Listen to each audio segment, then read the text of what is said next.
Hello aspirants, welcome back to India for IAS. ಜನವರಿ 21ನೇ ತಾರೀಕು ನಡೆದಂಥ CTA ಪೇಪರ್ನ ಅನಾಲಿಸಿಸ್ ವಿಡಿಯೋಗೆ ನಿಮ್ಮೆಲ್ಲರಿಗೂ ಸ್ವಾಗತ. ನಾನು ಶಿವಲಿಂಗಕ್ಕೆ. ನಾವು ಈ ಬಾರಿ ತೆಗೆದುಕೊಂಡಿರುವಂಥ ಟಾಪಿಕ್ ಬಂದು ಹಿಸ್ಟ್ರಿ. ಸೊ ಇದೇ 21ನೇ ತಾರೀಕು ಜಾನ್ವರಿನಲ್ಲಿ ನಡೆದಂತಹ CTA ಪೇಪರ್ನಲ್ಲಿನ ಹಿಸ್ಟ್ರಿ ಓರಿಯೆಂಟೆಡ್, ಅದು ಹಿಸ್ಟ್ರಿನಲ್ಲಿ ಕೇಳಿದಂಥ ಕ್ವಶನ್ಗಳು ಯಾವ್ಯಾವ ರೀತಿ ಕೇಳಿದ್ರು, ಯಾವ್ಯಾವ ರೀತಿನಲ್ಲಿ ಆನ್ಸರ್ ಮಾಡ್ಬೋದಾಗಿತ್ತು, ಹೇಗೆ ಎಲಿಮಿನೇಷನ್ ಟೆಕ್ನಾಲಜಿ ಯೂಸ್ ಮಾಡ್ಬೋದಾಗಿತ್ತು, ಅಥವಾ 360 ಅನಾಲಿಸಿಸ್ ಹೇಗೆಲ್ಲ ಅದನ್ನು ನಾವು ಅನಾಲಿಸಿಸ್ ಮಾಡ್ಬೋದು exam point of view. Next ಏನಾದರೂ ಕ್ವಶನ್ಗಳು ಬಂದಾಗ ಯಾವ ರೀತಿ ನೋಡ್ಕೋಬೇಕು, ಹೇಗೆ ಇಂಪಾರ್ಟೆಂಟ್ ಅನ್ನೋದನ್ನು ಈ ವಿಡಿಯೋದಲ್ಲಿ ನಾವು ಡಿಸ್ಕಸ್ ಮಾಡ್ತಾ ಹೋಗೋಣ. ಓಕೆ, ನಾವು ಇವತ್ತು ಡಿಸ್ಕಸ್ ಮಾಡೋದಕ್ಕೆ ತೊಗೊಂಡಿರುವಂತಹ CTA ಪೇಪರ್ನ ಸೀರೀಸ್ ಬಂದು ಬಿ ಸೀರೀಸ್ನಲ್ಲಿ ಕೇಳಿರುವಂಥ ಬಿ ಸೀರೀಸ್ನ ಒಂದು ಮಾದರಿ ತೊಗೊಂಡು ನಾವು ಕ್ವಶನ್ ಬಿಡಿಸ್ತಾ ಬರ್ತಾ ಇದ್ದೀವಿ. ಈ ಬಿ ಸೀರೀಸ್ನಲ್ಲಿ ಕೇಳಿರುವಂತಹ ಹಿಸ್ಟ್ರಿ ಓರಿಯೆಂಟೆಡ್ ಅಂದರೆ ಇತಿಹಾಸಕ್ಕೆ ಸಂಬಂಧಿಸಿದ ಪ್ರಶ್ನೆಗಳನ್ನು ನಾವು ಇವತ್ತು ಡಿಸ್ಕಸ್ ಮಾಡ್ತಾ ಹೋಗೋಣ. ಮೊದಲಿಗೆ 4ನೇ ಕ್ವಶನ್, ಅಂದರೆ ಬಿ ಸೀರೀಸ್ನಲ್ಲಿ 4ನೇ ಕ್ವಶನ್ ಬಂದು which of the following statement it not correct ಅನ್ನೋದನ್ನು ನಾವು ಮೊದಲು ಕರೆಕ್ಟಾಗಿ ನೋಡಬೇಕಾಗುತ್ತೆ. ಕೆಲವು ಸಲ ನಾವೇನು ತಪ್ಪು ಮಾಡಿರ್ತೀವಿ ಅಂದರೆ ಪ್ರಮುಖವಾಗಿ 3 ತಪ್ಪುಗಳನ್ನ ಮಾಡ್ತೀವಿ. ಒಂದು, ಈ ರೀತಿ ನಾಟ್ ಕರೆಕ್ಟು ಅಥವಾ ಇನ್ಕರೆಕ್ಟು, ರೈಟು, ರಾಂಗ್, ಈ ಥರ ಕರೆಕ್ಟಾಗಿ ನೋಡಿರೋದಿಲ್ಲ. ಅದನ್ನು ನಾವು ಫಸ್ಟ್ ನೋಡ್ದಲೇ ರೈಟ್ ಅಂದ್ಕೊಂಡೇ ಅವರು ಇನ್ಕರೆಕ್ಟ್ ಕೇಳಿರ್ತಾರೆ ಅಥವಾ ನಾಟ್ ಕರೆಕ್ಟ್ ಕೇಳಿರ್ತಾರೆ, ನಾವು ಕರೆಕ್ಟ್ ಅಂದ್ಕೊಂಡು ಆನ್ಸರ್ ಮಾಡುವಂಥದ್ದು ಅದಾಗಿರ್ಬೋದು. ಈ ರೀತಿ ಒಂದು ತಪ್ಪು. ಎರಡನೇದು ಬಂದು ಆನ್ಸರ್ ಶೀಟ್ನಲ್ಲಿ ಒಂದು ಆನ್ಸರ್ ಕರೆಕ್ಟಾಗಿ ಆನ್ಸರ್ನ ಟಿಕ್ ಮಾಡಿರ್ತೀವಿ, ಬಟ್ ನಾವು OMR ಶೀಟ್ನಲ್ಲಿ ಫಿಲ್ ಮಾಡ್ಬೇಕಾದ್ರೆ ಅದನ್ನು ಮಿಸ್ ಆಗಿ ಎ ಬದಲು ಬಿ ಮಾಡೋದು, ಬಿ ಬದಲು ಹೇಗೆ ಮಾಡೋದು, ಬಿಗ್ ಮಾಡೋದು, ಈ ರೀತಿಯಾಗಿ ಮಿಸ್ ಮಾಡ್ತೀವಿ. ಅಥವಾ ಇದು ಎರಡನೇ ತಪ್ಪು. ಮೂರನೇದು ಕಾನ್ಸೆಪ್ಷುವಲ್ ಅಂಡರ್ಸ್ಟ್ಯಾಂಡಿಂಗ್ ಇಲ್ದಲೇ ನಾವು ಅಲ್ಲಿ ಕೇಳೋದೇ ಒಂದು, ಅದನ್ನು ಅರ್ಥ ಮಾಡಿಕೊಂಡು ಬರೆಯೋ ರೀತಿನಲ್ಲಿ ಇನ್ನೊಂದಾಗಿರುತ್ತೆ. ಈ ರೀತಿ 3 ಮಿಸ್ಟೇಕ್ಗಳಿರುತ್ತೆ. ಇದನ್ನು ಕ್ರಮೇಣವಾಗಿ ನಾವು ಅದನ್ನು ಸರಿಪಡಿಸ್ಕೋತಾ ಬರಬೇಕು. ಒಂದು ಕಾನ್ಸೆಪ್ಷುವಲ್ ಕ್ಲಾರಿಟಿ ಇಲ್ಲ ಅಂದರೆ ಕಾನ್ಸೆಪ್ಷುವಲ್ ಕ್ಲಾರಿಟಿನ ತೊಗೋಬೇಕಾಗತ್ತೆ. ಎರಡನೇದು, ನಾವು ಏನು ಆನ್ಸರಲ್ಲಿ ಬುಕ್ಲೆಟಲ್ಲಿ ನಾನು ಏನು ಮಾರ್ಕ್ ಮಾಡಿರ್ತೀನಿ ಅದನ್ನೇ OMR ಶೀಟ್ನಲ್ಲೂ ಬುಕ್ ಮಾಡೋದಕ್ಕೆ ರೂಢಿ ಮಾಡ್ಕೊಳ್ಳುವಂಥದ್ದು. ಅದ್ರ ಜೊತೆಗೆ 3ನೇ ತಪ್ಪು ಮಾಡುವಂಥದ್ದು ಇನ್ಕರೆಕ್ಟು, ನಾಟ್ ಕರೆಕ್ಟು ಅಥವಾ ರಾಂಗ್ಲಿ ಈ ರೀತಿ ಮ್ಯಾಚಡ್ ಈ ರೀತಿ ಇದ್ದಾಗ ಅದನ್ನು ಕರೆಕ್ಟಾಗಿ ಗಮನ ಬಿಟ್ಟು ಕ್ವಶನಲ್ಲಿ ನೋಡುವಂಥದ್ದು. ಅಲ್ಲಿ ಕೇಳ್ತಾ ಇರೋದು ಕರೆಕ್ಟ್ ಕೇಳ್ತಿದ್ದಾನ, ನಾಟ್ ಕರೆಕ್ಟ್ ಕೇಳ್ತಿದ್ದಾನ, ಇನ್ಕರೆಕ್ಟ್ ಕೇಳ್ತಿದ್ದಾನ. ಮೇ ಬಿ ಟೈಮ್ ಜಾಸ್ತಿ ಕೊಡದಲ್ಲೇ ಇರ್ಬೋದು, ನಮ್ಗೆ ಟೈಮ್ ಜಾಸ್ತಿ ಓಡ್ತಾ ಇರ್ಬೋದು ಅಲ್ಲಿ ಆನ್ಸರ್ ಮಾಡೋದಕ್ಕೆ, ಬಟ್ ಸ್ಟಿಲ್ ನಾವು ಯಾವಾಗಲೂ ಕ್ವಶನ್ನ ನೋಡ್ಕೋಬೇಕು. ನಮ್ಗೆ ಈ 4ನೇ ಕ್ವಶನಲ್ಲಿ ಕೇಳಿರುವಂಥದ್ದು ನಾಟ್ ಕರೆಕ್ಟ್ ಕೇಳಿದ್ದಾನೆ. ಹಂಗಂದ್ರೆ ಅದರ ಅರ್ಥ ಇನ್ನು ಮಿಕ್ಕಿದ 3ಗಳು ಸರಿಯಾಗಿದೆ, ಒಂದು ಮಾತ್ರ ತಪ್ಪಾಗಿದೆ. ಓಕೆನಾ? ಸೊ ಫಸ್ಟ್ನೇ ಆಪ್ಷನ್ ಬಂದು ಫಾರೆಸ್ಟ್ ಸತ್ಯಾಗ್ರಹ ತುರುವನೂರು ಅಂತ ಇದೆ. ಎರಡನೇದು ಅರಮನೆ ಸತ್ಯಾಗ್ರಹ ಬೆಂಗಳೂರು, ಮೂರನೇದು ಉಪ್ಪಿನ ಸತ್ಯಾಗ್ರಹ ಅಂಕೋಲ, ನಾಲ್ಕನೇದು ಧ್ವಜ ಸತ್ಯಾಗ್ರಹ ಈಸೂರು. ಸೊ ಹೀಗಿದ್ದಾಗ ನಾವು ಆನ್ಸರ್ ಏನಿರ್ಬೋದು ಅಂತ ನೋಡಿದಾಗ ಆಬ್ವಿಯಸ್ಲಿ ಆನ್ಸರ್ ಬಂದು 4ನೇದು ಧ್ವಜ ಸತ್ಯಾಗ್ರಹ ನಡೆಯುವಂಥದ್ದು ಈಸೂರು ಅಲ್ಲ, ಅದು ಶಿವಪುರ. ಸೊ ಹೀಗಿದ್ದಾಗ ಇನ್ನು 3ನೇದು ಹೇಗೆ ಏನೇನು ಅಂತ ನೋಡೋದಾದ್ರೆ, ಫಸ್ಟು ಅರಮನೆ ಸತ್ಯಾಗ್ರಹನ ತೊಗೊಳ್ಳೋದಾದ್ರೆ, ಅರಮನೆ ಸತ್ಯಾಗ್ರಹ ಯೂಶಲಿ ನಾವು 1947ರಲ್ಲಿ ಇನ್ನೇನು ಸ್ವತಂತ್ರ ಬಂದೆಲ್ಲ ಘೋಷಣೆ ಆದಮೇಲೆ, ಬಟ್ ಮೈಸೂರು ಸಂಸ್ಥಾನ ಇನಿಷಿಯಲ್ ಸ್ಟೇಜಸ್ಸಲ್ಲಿ ಸ್ವತಂತ್ರ ಭಾರತಕ್ಕೆ ಸೇರ್ಕೊಳ್ಳೋದಕ್ಕೆ ಸ್ವಲ್ಪ ಹಿಂಜರಿಯುತ್ತೆ. ಮೊದಲು ಹೇಳುತ್ತೆ ನಾನು ಸೇರ್ಕೋತೀನಿ ಅಂತ, ಬಟ್ ಸ್ವಲ್ಪ ಸಮಯದ ನಂತರ ಅದು ಯಾಕೋ ತಟಸ್ಥ ಒಂದು ನೀತಿಯನ್ನು ಅನುಸರಿಸೋದಕ್ಕೆ ಶುರು ಮಾಡುತ್ತೆ. ಆಗ ಇಲ್ಲಿನ ಒಂದಷ್ಟು ಕಾಂಗ್ರೆಸ್ ಲೀಡರ್ಸ್, ಅಂದರೆ ಆಗಿನ ಕಾಂಗ್ರೆಸ್ ಏನಿರುತ್ತೆ 1947 ಏನು ಕಾಂಗ್ರೆಸ್ ಇರುತ್ತೆ, ಸೊ ಅವರ ಲೀಡರ್ಸ್ಗಳು ಅವರೆಲ್ಲ ಏನು ಮಾಡ್ತಾರೆ, ಸೇರಿಕೊಂಡು ಹೀಗೆ ಆದರೆ ಸರಿ ಸಾಲಲ್ಲ, ಇವ್ರಿಗೆ ನಾವು ಇಲ್ಲೂ ಕೂಡ ಸ್ವಾತಂತ್ರ್ಯದ ಒಂದು ಬಿಸಿ ಕಾವನ್ನು ಹಚ್ಚಬೇಕು ಅನ್ನೋ ಇದಕ್ಕೋಸ್ಕರ, ಅಥವಾ ಮೈಸೂರು ವಿಮೋಚನೆಗೊಳ್ಳಬೇಕು ಅನ್ನೋದಕ್ಕೋಸ್ಕರ ಚೆಂಗಲ್ರಾಯ ರೆಡ್ಡಿ ಅಂದರೆ KC ರೆಡ್ಡಿ ಅಂತ ಏನು ಕರಿತೀವಿ, ಅವರ ನೇತೃತ್ವದಲ್ಲಿ ಒಂದು ಹೋರಾಟ ಶುರು ಆಗುತ್ತೆ. ಅದುವೇ ಅರಮನೆ ಸತ್ಯಾಗ್ರಹ. ಸ್ಲೈಡ್ಸಲ್ಲಿ ನೋಡೋದಾದ್ರೆ ನಿಮ್ಗೆ ಇಲ್ಲಿ ಗೊತ್ತಾಗುತ್ತೆ. ಸೊ ಯಾವುದೇದು ಹೇಗಿದೆ ಅಂತ ಹೇಳ್ತೀನಿ. ಫಸ್ಟು ಅರಣ್ಯ ಸತ್ಯಾಗ್ರಹ ಬಂದು ತುರುವನೂರು ಅಂತ ಇರುತ್ತೆ, ಅಂದರೆ ಶಿವಮೊಗ್ಗದಲ್ಲಿ ಇರುವಂತಹ ಒಂದು ಊರಿನಲ್ಲಿ ಈ ತುರುವನೂರು ಅಂತ ಒಂದು ಸ್ಥಳದಲ್ಲಿ ನಡೆಯುವಂಥದ್ದು ಅರಣ್ಯ ಸತ್ಯಾಗ್ರಹ. ಇದರಲ್ಲಿ ಭಾಗವಹಿಸುವಂತಹ ಪ್ರಮುಖ ನಾಯಕರು ಯಾರ್ಯಾರು ಅಂದರೆ ನಿಜಲಿಂಗಪ್ಪ, ಬಳ್ಳಾರಿ ಸಿದ್ದಮ್ಮ, ರಾಜಶೇಖರಯ್ಯ, ಹಿರೇಮಠು, ಕೃಷ್ಣ ಶೆಟ್ಟಿ, ಈ ರೀತಿ ಇರುತ್ತೆ. ಅಂದರೆ ಈ ಈಚಲು ಮರದಲ್ಲಿ ಒಂದಷ್ಟು ಮರಗಳನ್ನ ಎಂಡೋದಕ್ಕೋಸ್ಕರ ಈಚಲು ಮರವನ್ನು ಕಡಿದು ಸಾಕ್ತಾ ಇರ್ತಾರೆ. ಸೊ ಇದನ್ನು ಒಂದಷ್ಟು ತಡೆಗಟ್ಟೋದಕ್ಕೋಸ್ಕರ ಇದನ್ನು ಈ ಅರಣ್ಯ ಸತ್ಯಾಗ್ರಹವನ್ನು ಹಮ್ಮಿಕೊಳ್ಳಲಾಗುತ್ತೆ. ಇನ್ನೊಂದು ನಿಮಗೆಲ್ಲ ಗೊತ್ತಿರೋ ಹಾಗೇನು ಉಪ್ಪಿನ ಸತ್ಯಾಗ್ರಹ. ಈ ಉಪ್ಪಿನ ಸತ್ಯಾಗ್ರಹ ಅಂಕೋಲಾದಲ್ಲಿ ನಡೆಯುವಂಥದ್ದು, ಅಂದರೆ ಅದನ್ನು ಇವನ್ ಕರ್ನಾಟಕದ ಬಾರ್ದೋಲಿ ಅಂತಲೂ ಕೂಡ ಕರಿತೀವಿ. ಸೊ ಈ ಅಂಕೋಲಾ ಫೇಮಸ್ಸು. ಅಂಕೋಲಾದಲ್ಲಿ ಅದ್ರ ಜೊತೆಗೆ ಯಾರ ನೇತೃತ್ವದಲ್ಲಿ ನಡೀತು ಅಂದರೆ MP ನಾಡಕರ್ಣಿ, ಅಂದರೆ ಇದರಲ್ಲಿ ಬೇಕಾದಷ್ಟು ಜನ ಭಾಗವಹಿಸಿರ್ತಾರೆ. ಅಲ್ಲಿ ಭಾಗವಹಿಸಿದಂಥ ಪ್ರಮುಖ ನಾಯಕರು ನೋಡೋದಾದರೆ ನಾವು ಯಾರ್ಯಾರಿದ್ದಾರೆ ಅಂದರೆ Sadashivrao, Gangadhar Rao Pande, Deshpande and MP Nalkarni, Diwakar, BS Nayak, Hardekar, Kadapa Raghavendra Rao, Hanumanta Kaujalagi, ಈ ರೀತಿಯಾಗಿ 100 ಜನ ಇದರಲ್ಲಿ ಭಾಗವಹಿಸಿರ್ತಾರೆ.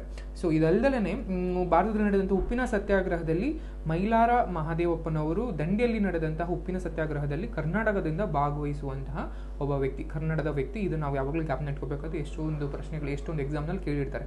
ಉಪ್ಪಿನ ಸತ್ಯಾಗ್ರಹದಲ್ಲಿ ಗಾಂಧಿಯ ದಾಂಡಿ ಯಾತ್ರೆಯಲ್ಲಿ ಭಾಗವಹಿಸಿದ ಕನ್ನಡಿಗ ಯಾರು ಅಂತ ಕೇಳಿದಾಗ ಮೈಲಾರ ಮಹದೇವಪ್ಪ ಅಂತ ನಾವು ಹೆಸರು ಹೇಳ್ಬೇಕಾಗತ್ತೆ.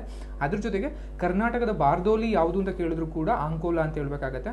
ಅದ್ರ ಜೊತೆಗೆ ಅಂಕೋಲಾದಲ್ಲಿ ನಡೆದಂತಹ ಉಪ್ಪಿನ ಸತ್ಯಾಗ್ರಹದ ಮುಂದಾಳತ್ವ ವಹಿಸಿದ್ದು ಯಾರು ಅಂತ ಕೇಳಿದಾಗ ಕೂಡ MP ನಾಡಕರ್ಣಿ ಅಂತ ಹೇಳ್ಬೇಕಾಗುತ್ತೆ. ಈ ರೀತಿ ಈ ಕ್ವಶನ್ ನಾವು ಯಾವಾಗಲೂ ಅನಾಲಿಸಿಸ್ ಮಾಡಬೇಕಾಗುತ್ತೆ. ಅದ್ರ ಜೊತೆಗೆ ಮೂರನೇದು ಧ್ವಜ ಸತ್ಯಾಗ್ರಹ ಅಂತ ಕರಿತೀವಿ. ಧ್ವಜ ಸತ್ಯಾಗ್ರಹ ನಡೆಯೋದು ಶಿವಪುರದಲ್ಲಿ. ಇದರ ಒಂದು ಅಧ್ಯಕ್ಷತೆ ವಹಿಸಿದರು T ಸಿದ್ದಲಿಂಗಯ್ಯನವರು. ನಾಲ್ಕನೇದು ಕೊನೆ ಅರಮನೆ ಸತ್ಯಾಗ್ರಹ. ಇದನ್ನು 1947ರಲ್ಲಿ ಸ್ವತಂತ್ರ ಭಾರತದ ಜೊತೆಗೆ ಮೈಸೂರು ಸಂಸ್ಥಾನ ಸೇರಿಸೋದಕ್ಕೆ ನಡೆದಂತಹ ಒಂದು ಬೆಂಗಳೂರು ಚಲೋ ಅಂತಾನು ಕರಿತೀವಿ, ಅಥವಾ ಅರಮನೆ ಚಲೋ ಅಂತಾನು ಕರಿತೀವಿ. ಇದನ್ನ ಮುಂದಾಳತ್ವ ವಹಿಸಿದವರು KC ರೆಡ್ಡಿ. ಈ ರೀತಿಯಲ್ಲಿ ನಾವು ಇದನ್ನ ಮಾಡಬೇಕಾಗತ್ತೆ. ಓಕೆ, ನೆಕ್ಸ್ಟ್ ಕ್ವಶನ್ ಬಂದು consider the following statement in the history of modern India. ಆಧುನಿಕ ಭಾರತದಲ್ಲಿ ಜರುಗಿದ ಕೆಳಕಾಣಿಸಿದ ಘಟನೆಗಳನ್ನು ಪರಿಗಣಿಸಿ ಅಂತ ಒಂದಷ್ಟು 4 ಕೊಟ್ಟಿದ್ದಾನೆ. ಅದರಲ್ಲಿ ಫಸ್ಟ್ನೇದು ಬೆಂಗಳೂರಿನಲ್ಲಿ ಸೆಂಟ್ರಲ್ ಕಾಲೇಜು ಸ್ಥಾಪನೆ, ಎರಡನೇದು ಬಂದು ಕನ್ನಡ ಸಾಹಿತ್ಯ ಪರಿಷತ್ ಸ್ಥಾಪನೆ, ಮೈಸೂರು ವಿಶ್ವವಿದ್ಯಾನಿಲಯ ಸ್ಥಾಪನೆ, ಅದ್ರ ಜೊತೆಗೆ ಜಸ್ಟಿಸ್ ಮಿಲ್ಲರ್ ಸಮಿತಿ. ಈ ರೀತಿ 4 ಆಪ್ಷನ್ಗಳನ್ನ ಕೊಟ್ಬಿಟ್ಟು ಅದನ್ನು ಯಾವ ಒಂದು ಇಯರ್ನಲ್ಲಿ ಶುರು ಮಾಡಲಾಯಿತು ಅದನ್ನು ಒಂದು ಬೇಸಿಸ್ ಕೊಡಿ ಅಂತ ಈ ರೀತಿಯಲ್ಲಿ ಕೇಳಿರ್ತಾನೆ. ಈ ರೀತಿ ಕೇಳಿದಾಗ ನಾವು ಅದನ್ನು ಕಾಲಾನುಕ್ರಮ ಯಾವ ವರ್ಷದಲ್ಲಿ ಅದನ್ನು ಸ್ಥಾಪನೆ ಮಾಡಲಾಯಿತು ಅಂತ ನೋಡಿಕೊಂಡು ನಾವು ಆಯಾ ಇದರಲ್ಲಿ ಅದನ್ನು ಹೊಂದಿಸಿ ಬರೆಯಬೇಕಾಗತ್ತೆ. ಇದಕ್ಕೆ ಆನ್ಸರ್ ಬಂದು ಎ, ಅಂದರೆ 1 2 3 4 4 ಕೂಡ ಸರಿಯಾದ ಕ್ರಮದಲ್ಲೇ ಇದೆ. ಆನ್ಸರ್ ಬಂದು ಎ ಆಗಿರುತ್ತೆ ಅಥವಾ 1 ಆಗಿರುತ್ತೆ. ಸೊ ಅಂದರೆ ಫಸ್ಟ್ ಬೆಂಗಳೂರಿನಲ್ಲಿ ಸೆಂಟ್ರಲ್ ಕಾಲೇಜ್ ಸ್ಥಾಪನೆ ಆಗುತ್ತೆ, ನಂತರದಲ್ಲಿ ಪರಿಷತ್, ದೆನ್ ವಿಶ್ವವಿದ್ಯಾನಿಲಯ, ದೆನ್ ಜಸ್ಟಿಸ್ ಮಿಲ್ಲರ್ ಸಮಿತಿ. ಸೊ ನೆಕ್ಸ್ಟ್ ಸ್ಲೈಡ್ಸಲ್ಲಿ ನೋಡೋದಾದ್ರೆ ಅದು ಯಾವ್ಯಾವ ವರ್ಷದಲ್ಲಿ ಏನೇನು ಯಾವಾಗ ಸ್ಥಾಪನೆ ಆಯಿತು ಅಂತ ನೋಡ್ಬೋದು. ಫಸ್ಟ್ ಸೆಂಟ್ರಲ್ ಕಾಲೇಜು ಬೆಂಗಳೂರಿನಲ್ಲಿ ಸ್ಥಾಪನೆ ಆಗೋದು 1858ರಲ್ಲಿ. ಮೊದಲಿಗೆ ಬೆಂಗಳೂರಿನಲ್ಲಿ ಸೆಂಟ್ರಲ್ ಕಾಲೇಜು ಶುರುವಾಗುತ್ತೆ. ಅದರ ನಂತರದಲ್ಲಿ 1915ರಲ್ಲಿ ಕನ್ನಡ ಸಾಹಿತ್ಯ ಪರಿಷತ್ತು ಶುರುವಾಗುತ್ತೆ. ಸೊ ಈ ಏನಿರುತ್ತೆ ಸಾಹಿತ್ಯ ಪರಿಷತ್ತು, ಸೊ ಇದರ ಫಸ್ಟು ಮುಂದಾಳತ್ವ ವಹಿಸುವಂಥದ್ದು HV ನಂಜುಂಡಯ್ಯನವರು. ಇವನ್ ಮೊದಲ ಕನ್ನಡ ಸಾಹಿತ್ಯ ಪರಿಷತ್ತಿನ ಸಮ್ಮೇಳನದ ಅಧ್ಯಕ್ಷರು ಕೂಡ ಯಾರಾಗಿರ್ತಾರೆ, HV ನಂಜುಂಡಯ್ಯನವರಾಗಿರ್ತಾರೆ.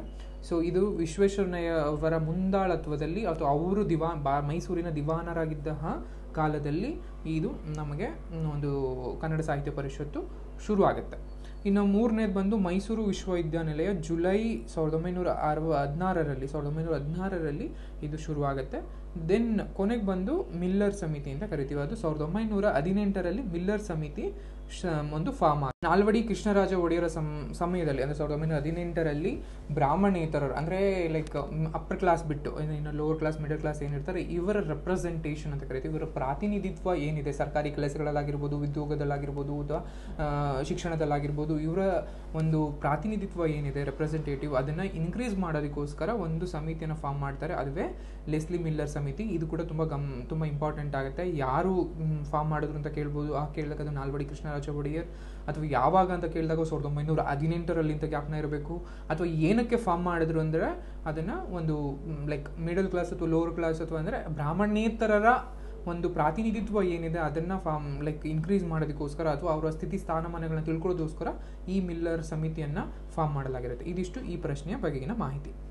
Next question B ಸೀರೀಸ್ನಲ್ಲಿ 75th ಅದರಲ್ಲಿ ಬಂದು 1857ರ ದಂಗೆಗೆ ಸಂಬಂಧಿಸಿದಂತೆ ಕೆಳಗಿನ ಪಟ್ಟಿಗಳನ್ನು ಹೊಂದಿಸಿ. ನಿಮಗೆಲ್ಲ ಗೊತ್ತಿರೋ ಹಾಗೆಯೇ ಭಾರತದ ಒಂದು ಸ್ವಾತಂತ್ರ್ಯ ಸಂಗ್ರಾಮದಲ್ಲಿ ಇದೊಂದು ಮಹತ್ವದ ಮೈಲಿಗಲ್ಲು ಅಂತಲೇ ಕರಿತೀವಿ. ಅದು 1857 ರಿವೋಲ್ಟ್ ಅಂದರೆ ಭಾರತದ ಸ್ವಾತಂತ್ರ್ಯ ಸಂಗ್ರಾಮ ಅಂತಲೇ ಇದು ನಾವು ಕರಿತೀವಿ. 1857ನಲ್ಲಿ ನಡೆದಿದ್ದು. ಉತ್ತರ ಭಾರತದಾದ್ಯಂತ ಈ ಒಂದು ದಂಗೆ ಶುರುವಾಗುತ್ತೆ, ಇದರ ನಡೆಯುತ್ತೆ. ಸೊ ನಮ್ಗೆ ಇಲ್ಲಿ ಕ್ವಶನ್ ಬಂದಿರೋದು ದಂಗೆಗೆ ಸಂಬಂಧಿಸಿದಂತೆ ಒಂದಷ್ಟು ಇಂಗ್ಲಿಷ್ ಜನರಲ್ಗಳನ್ನ ಕೊಟ್ಟಿದ್ದಾರೆ. ಅಂದರೆ ಬ್ರಿಟಿಷ್ ಸೇನೆಯಲ್ಲಿದ್ದಂತಹ ಜನರಲ್ಗಳ ಹೆಸರು ಮತ್ತು ಅಧಿಕಾರದ ಪ್ರದೇಶ. ನಿಮಗೆಲ್ಲ ಗೊತ್ತಿರೋಂಗೆ 1857ನಲ್ಲಿ ದಂಗೆ ನಡೆಯುತ್ತೆ. ದಂಗೆ ನಡೆದಾಗ ಅಲ್ಲಿನ ನೇಟಿವ್ ರಾಜರು ಏನಿರ್ತಾರೆ ಅಂದರೆ ಆಯಾ ಸಂಸ್ಥಾನದ ರಾಜ್ಯಗಳ ಜೊತೆಗೆ ಸ್ವತಂತ್ರದಲ್ಲಿ ಭಾಗವಹಿಸ್ತಾರೆ. ಅವರೆಲ್ಲರನ್ನ ಈ ಇಂಗ್ಲಿಷ್ ಸೇನೆಯ ಏನು ಜನರಲ್ಗಳಿರ್ತಾರೆ ಇವರು ಸೋಲಿಸಿ ಆ ಪ್ರದೇಶಗಳನ್ನ ವಾಪಸ್ ಬ್ರಿಟಿಷರ್ ಸೈನ್ಯಕ್ಕೆ ಪಡ್ಕೋತಾರೆ. ಸೊ ಈ ಹೋರಾಟದಲ್ಲಿ ಭಾಗವಹಿಸಿದಂತಹ ಇಂಗ್ಲಿಷ್ ಜನರಲ್ಗಳು ಮತ್ತು ಅವರು ವಾಪಸ್ ಪಡೆದುಕೊಂಡಂಥ ಪ್ರದೇಶಗಳನ್ನ ಕೇಳಿದ್ದಾರೆ. ಸೊ ಇಂಗ್ಲಿಷ್ ಜನರಲ್ಗಳನ್ನ ನೋಡೋದಾದರೆ ಜೇಮ್ಸ್ ಔಟ್ರಮ್ ಕೇಳಿದ್ದಾರೆ, John Nicholson, Colin Campbell and Hugh Rose ಕೇಳಿದ್ದಾರೆ. ಪ್ರದೇಶಗಳು ಬಂದಾಗ ದೆಹಲಿ, ಲಕ್ನೋ, ಝಾನ್ಸಿ, ಬರೇಲಿ ಇದೆ.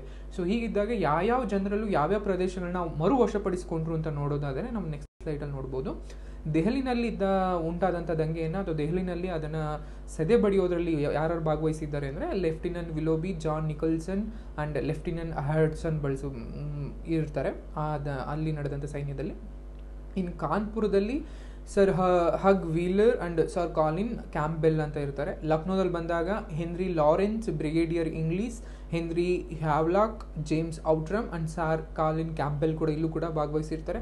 ಝಾನ್ಸಿನಲ್ಲಿ ಲಕ್ಷ್ಮೀಬಾಯಿ ಅವರ ನೇತೃತ್ವದಲ್ಲಿ ನಡೆದಂಥ ಸ್ವಾತಂತ್ರ್ಯ ದಂಗೆಯನ್ನು ಸೆದೆ ಬಡಿಯುವಲ್ಲಿ ಸರ್ ಹಗ್ ರೋಸ್ ಅವರು ಭಾಗವಹಿಸಿರ್ತಾರೆ. ಇನ್ನು ಬನಾರಸ್ನಲ್ಲಿ ಕರ್ನಲ್ ಜೇಮ್ಸ್ ನೀಲ್ ಅನ್ನೋರು ಈ ಇಂಗ್ಲಿಷ್ ಸೈನ್ಯದ ಜನರಲ್ ಆಗಿರ್ತಾರೆ. ಇವರು ಬನಾರಸನ್ನು ಮರು ವಶಪಡಿಸ್ಕೊಳ್ತಾರೆ. ಸೊ ಈ ದೃಷ್ಟಿಯಿಂದಾಗಿ ನಾವು ಏನೇನು ನೋಡ್ಕೋಬೇಕು ಅಂದರೆ ಭಾರತದ ಯಾವ್ಯಾವ ಪ್ರದೇಶದಲ್ಲಿ ಪ್ರಮುಖವಾಗಿ ದಂಗೆಗಳು ಉಂಟಾಯಿತು ಅಂದರೆ 1857 ಸಮಯದಲ್ಲಿ ಯಾವ್ಯಾವ ಪ್ರದೇಶದಲ್ಲಿ ದಂಗೆಗಳು ಉಂಟಾದೋ ಆ ದಂಗೆಯ ಭಾರತದ ಅಥವಾ ಭಾರತೀಯ ನಾಯಕರು ಯಾರ್ಯಾರಾಗಿದ್ದರು, ದೆಹಲಿ ಆಗಿರ್ಬೋದು ಅಥವಾ ಕಾನ್ಪುರ ಆಗಿರ್ಬೋದು, ಇಲ್ಲೆಲ್ಲ ಯಾವ ಭಾರತೀಯ ನಾಯಕರು ಭಾಗವಹಿಸಿದ್ರು, ಅದ್ರ ಜೊತೆಗೆ ಅವರನ್ನು ಸೆದೆ ಬಡಿಯುವಲ್ಲಿ ಅಥವಾ ಅವರನ್ನು ಹತ್ತಿಕ್ಕುವಲ್ಲಿ ಭಾಗವಹಿಸಿದಂತಹ ಬ್ರಿಟಿಷರ ಜನರಲ್ಗಳು ಯಾರ್ಯಾರು, ಅದನ್ನು ಅಂದರೆ ಮರು ವಶಪಡಿಸಿಕೊಂಡಂತಹ ಬ್ರಿಟಿಷ್ ಸೈನ್ಯದಲ್ಲಿದ್ದಂತಹ ಜನರಲ್ಗಳು ಯಾರ್ಯಾರು ಅನ್ನೋದನ್ನು ನಾವು ಯಾವಾಗಲೂ ಜ್ಞಾಪನ ಇಟ್ಕೋಬೇಕು, ಆ ನೋಟ್ಸನ್ನು ಪ್ರಿಪೇರ್ ಮಾಡಿಟ್ಕೋಬೇಕು.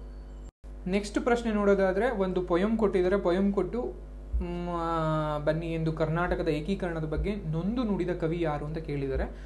ಬೆಂಕಿ ಬಿದ್ದಿದೆ ಮನೆಗೆ ಓ ಬೇಗ ಬನ್ನಿ, ಬೆಂಕಿ ಬಿದ್ದಿದೆ ಮನೆಗೆ ಓ ಬೇಗ ಬನ್ನಿ, ಎಲ್ಲರೂ ಎದ್ದೆದ್ದು ಓಡಿ ಬನ್ನಿ, ಎಲ್ಲರೂ ಎದ್ದೆದ್ದು ಓಡಿ ಬನ್ನಿ, ಕನ್ನಡದ ಗಡಿಕಾಯೆ ಗುಡಿಕಾಯೆ ನುಡಿಕಾಯೆ, ಕಾಯಲಾರೆನೆ ಸಾಹೆ, ಓ ಬನ್ನಿ ಬನ್ನಿ, ಓ ಬನ್ನಿ ಬನ್ನಿ. ಈ ರೀತಿಯಲ್ಲಿ ಒಂದು ಪೊಯಮನ್ನು ಬರೆದಿರ್ತಾರೆ. ಸೊ ಈ ಪೊಯಮ್ನ ಯಾರು ಬರೆದ್ರು ಅಥವಾ ಈ ಕವನವನ್ನು ಯಾರು ರಚನೆ ಮಾಡಿದ್ರು ಅಂತ ಕೇಳಿದರೆ 4 ಆಪ್ಷನ್ಗಳು. 4 ಆಪ್ಷನ್ಗಳಲ್ಲಿ ಫಸ್ಟ್ನೇದು ಬಂದು ಹುಯಿಲಗೋಳ ನಾರಾಯಣ, ಎರಡನೇದು ಗಂಗಾಧರ್ ದೇಶಪಾಂಡೆ, ಇನ್ನೊಂದು ಮೂರನೇದು ಕಯ್ಯಾರ ಕಿಯಣ್ಣ ರೈ ಆ್ಯಂಡ್ ಕುವೆಂಪು. ಈ 4 ಆಪ್ಷನ್ಗಳು. ಇದರಲ್ಲಿ ಕರೆಕ್ಟ್ ಆನ್ಸರ್ ಬಂದು 3 ಅಥವಾ C, Kayyara Kinhanna Rai. So next ಇಟ್ಸಲ್ಲಿ ಅವರು ಕಯ್ಯಾರ ಕಿಯಣ್ಣ ರೈ ಬಗ್ಗೆ ನೋಡೋದಾದರೆ 1915ರಲ್ಲಿ ಕಾಸರಗೋಡಿನಲ್ಲಿ ಇವರು ಜನಿಸ್ತಾರೆ. 1997ರಲ್ಲಿ ಮಂಗಳೂರಿನಲ್ಲಿ ನಡೆದ ಅಖಿಲ ಭಾರತ ಕನ್ನಡ ಸಾಹಿತ್ಯ ಸಮ್ಮೇಳನ ಅಧ್ಯಕ್ಷತೆಯನ್ನು ಕೂಡ ಈ ನಮ್ಮ ಕಯ್ಯಾರ ಕಿಯಣ್ಣ ರೈ ಅವರು ಪಾಲ್ಗೊಂಡಿರ್ತಾರೆ. ಇವರ ಆತ್ಮಕಥನ ಯಾವುದು ಅಂತ ನೋಡಿದ್ರೆ ದುಡಿತವೇ ನನ್ನ ದೇವರು ಅನ್ನುವಂಥದ್ದು ಕಯ್ಯಾರ ಕಿಯಣ್ಣ ರೈ ಅವರ ಒಂದು ಆತ್ಮಕಥನವಾಗಿರುತ್ತೆ. ಇವರ ಪ್ರಮುಖ ಒಂದಷ್ಟು ಕೃತಿಗಳು ಯಾವ್ಯಾವು ಅಂತ ನೋಡೋದಾದರೆ ಶ್ರೀಮುಖ, ಐಕ್ಯ ಜ್ಞಾನ, ಪುನರ್ನವ, ಚೇತನ, ಕೊರಗ, ಶತಮಾನದ ಗಾನ, ಗಂಧವತಿ, ಪ್ರತಿಭಾ, ಪಯಸ್ವಿನಿ. ಈ ರೀತಿಯಾದಂತಹ ಒಂದಷ್ಟು ಕೃತಿಗಳನ್ನು ನಾವು ರೈ ಅವರಲ್ಲಿ ನೋಡಬಹುದಾಗಿದೆ. ಸೊ ನಮಗೆಲ್ಲ ಗೊತ್ತಿರೋದಂಗೆ ಕರ್ನಾಟಕವು ಸ್ವಾತಂತ್ರ್ಯ ಪಡೆದ ನಂತರ ಕೂಡ 1956ರವರೆಗೆ ಕರ್ನಾಟಕದ ಒಂದಷ್ಟು ಭಾಗಗಳು ನಾನಾ ಸಂಸ್ಥಾನದ ಜೊತೆ ಹರಿದು ಹಂಚ್ಕೊಂಡಿರುತ್ತೆ. ಸೊ ಅಂದರೆ ಮದ್ರಾಸಿಗೆ ಒಂದಷ್ಟು ಸೇರಿರುತ್ತೆ, ಮದ್ರಾಸ್ ಪ್ರಾವಿನ್ಸಕ್ಕೆ, ಇನ್ನೊಂದಷ್ಟು ನವಾಬ್ ರೀಜನಲ್ ಒಂದಿಷ್ಟಿರುತ್ತೆ, ಅಂದರೆ ಅಲ್ಲೊಂದಷ್ಟು ಇರುತ್ತೆ, ಇನ್ನೊಂದಿಷ್ಟು ಮುಂಬೈ ಕನ್ನಡ ಅಂತ ಒಂದಿಷ್ಟಿರುತ್ತೆ, ಇನ್ನು ಮಿಕ್ಕಿದ್ದು ಮೈಸೂರು ಸಂಸ್ಥಾನ ಇರುತ್ತೆ. ಈ ಎಲ್ಲವನ್ನು ಏಕೀಕರಣದಲ್ಲಿ ಯಾರ್ಯಾರು ಭಾಗವಹಿಸಿದ್ರು ಅಂತ ನೋಡ್ಬೋದಾಗುತ್ತೆ. ಸೊ ನಮಗೆ ಇನ್ನು ಮಿಕ್ಕಿದಲ್ಲಿ ಗಂಗಾಧರ್ ದೇಶಪಾಂಡೆ ಇದ್ದರು, ಇನ್ನೊಬ್ಬರು ಹುಯಿಲಗೋಳ ನಾರಾಯಣ ರಾವ್ ಇದ್ದರು. ಇವರೆಲ್ಲೂ ಕೂಡ ಕರ್ನಾಟಕದ ಏಕೀಕರಣದಲ್ಲಿ ಭಾಗವಹಿಸಿದಂಥ ಪ್ರಮುಖ ನಾಯಕರುಗಳು. ಅವರನ್ನು ನಾವು ಯಾವಾಗಲೂ ತುಂಬಾ ಜ್ಞಾಪನ ಇಟ್ಕೋಬೇಕಾಗುತ್ತೆ. ಇವತ್ತೇನು ನಾವು ಕರ್ನಾಟಕ 30 ಜಿಲ್ಲೆಗಳಲ್ಲಿ ಹಬ್ಕೊಂಡಿರುವಂಥ ಕರ್ನಾಟಕ ಇದೆ, ಇದೆಲ್ಲವೂ ಕೂಡ ಕರ್ನಾಟಕ ಏಕೀಕರಣದಿಂದ ಉಂಟಾದಂತಹ ಒಂದು ಕೊಡುಗೆ ಅಂತ ಕರಿಬೋದು. ಇಲ್ಲಾಂದರೆ ಇವತ್ತು ನಾವು ಊಹಿಸಿರಲಿಲ್ಲ ಅಂದರೆ ಈ ಕರ್ನಾಟಕ ಏಕೀಕರಣ ಅಷ್ಟು ಒಂದು ದೊಡ್ಡ ಒಂದು ಸತ್ಯಾಗ್ರಹವಾಗಿ ಒಂದು ಚಳುವಳಿಯಾಗಿ ನಡೆದು ಒಗ್ಗೂಡಿರಲಿಲ್ಲ ಅಂದರೆ ಇವತ್ತು ಕರ್ನಾಟಕ ಮೇ ಬಿ ಎಲ್ಲ ಸ್ಟೇಟಲ್ಲೂ ಹರಿದು ಹಂಚೋಗಿರುತ್ತಿತ್ತು. ಬರೀ ಜಸ್ಟ್ ಒಂದು ಮೈಸೂರು ಪ್ರಾಂತ್ಯ ಅನ್ನೋದು ಒಂದು ಇರ್ತಿತ್ತೇನೋ.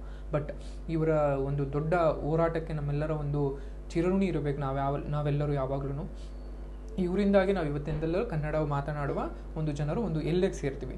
ಬಟ್ ಇಲ್ಲಿ ಈ ಸೇರೋ ರೀತಿಯಲ್ಲಿ ಒಂದಷ್ಟು ಪಜಲಲ್ಲಿ ಅವರ 1956ರಲ್ಲಿ ಭಾಷಾ ಆಧಾರದ ಮೇಲೆ ಒಂದಷ್ಟು ರಾಜ್ಯಗಳನ್ನ ಫಾರ್ಮ್ ಮಾಡ್ತಾರೆ. ಆವಾಗ ನಮ್ಮಿಂದ ಮಿಸ್ ಆಗಿ ಹೋಗಿದ್ದು ಒಂದು ಮೇಜರಾಗಿ ಮಲಯಾಳಂ ರೀಜನಲ್ಲಿ ಬಂದಂತಹ ಒಂದು ಕಾಸರಗೋಡು.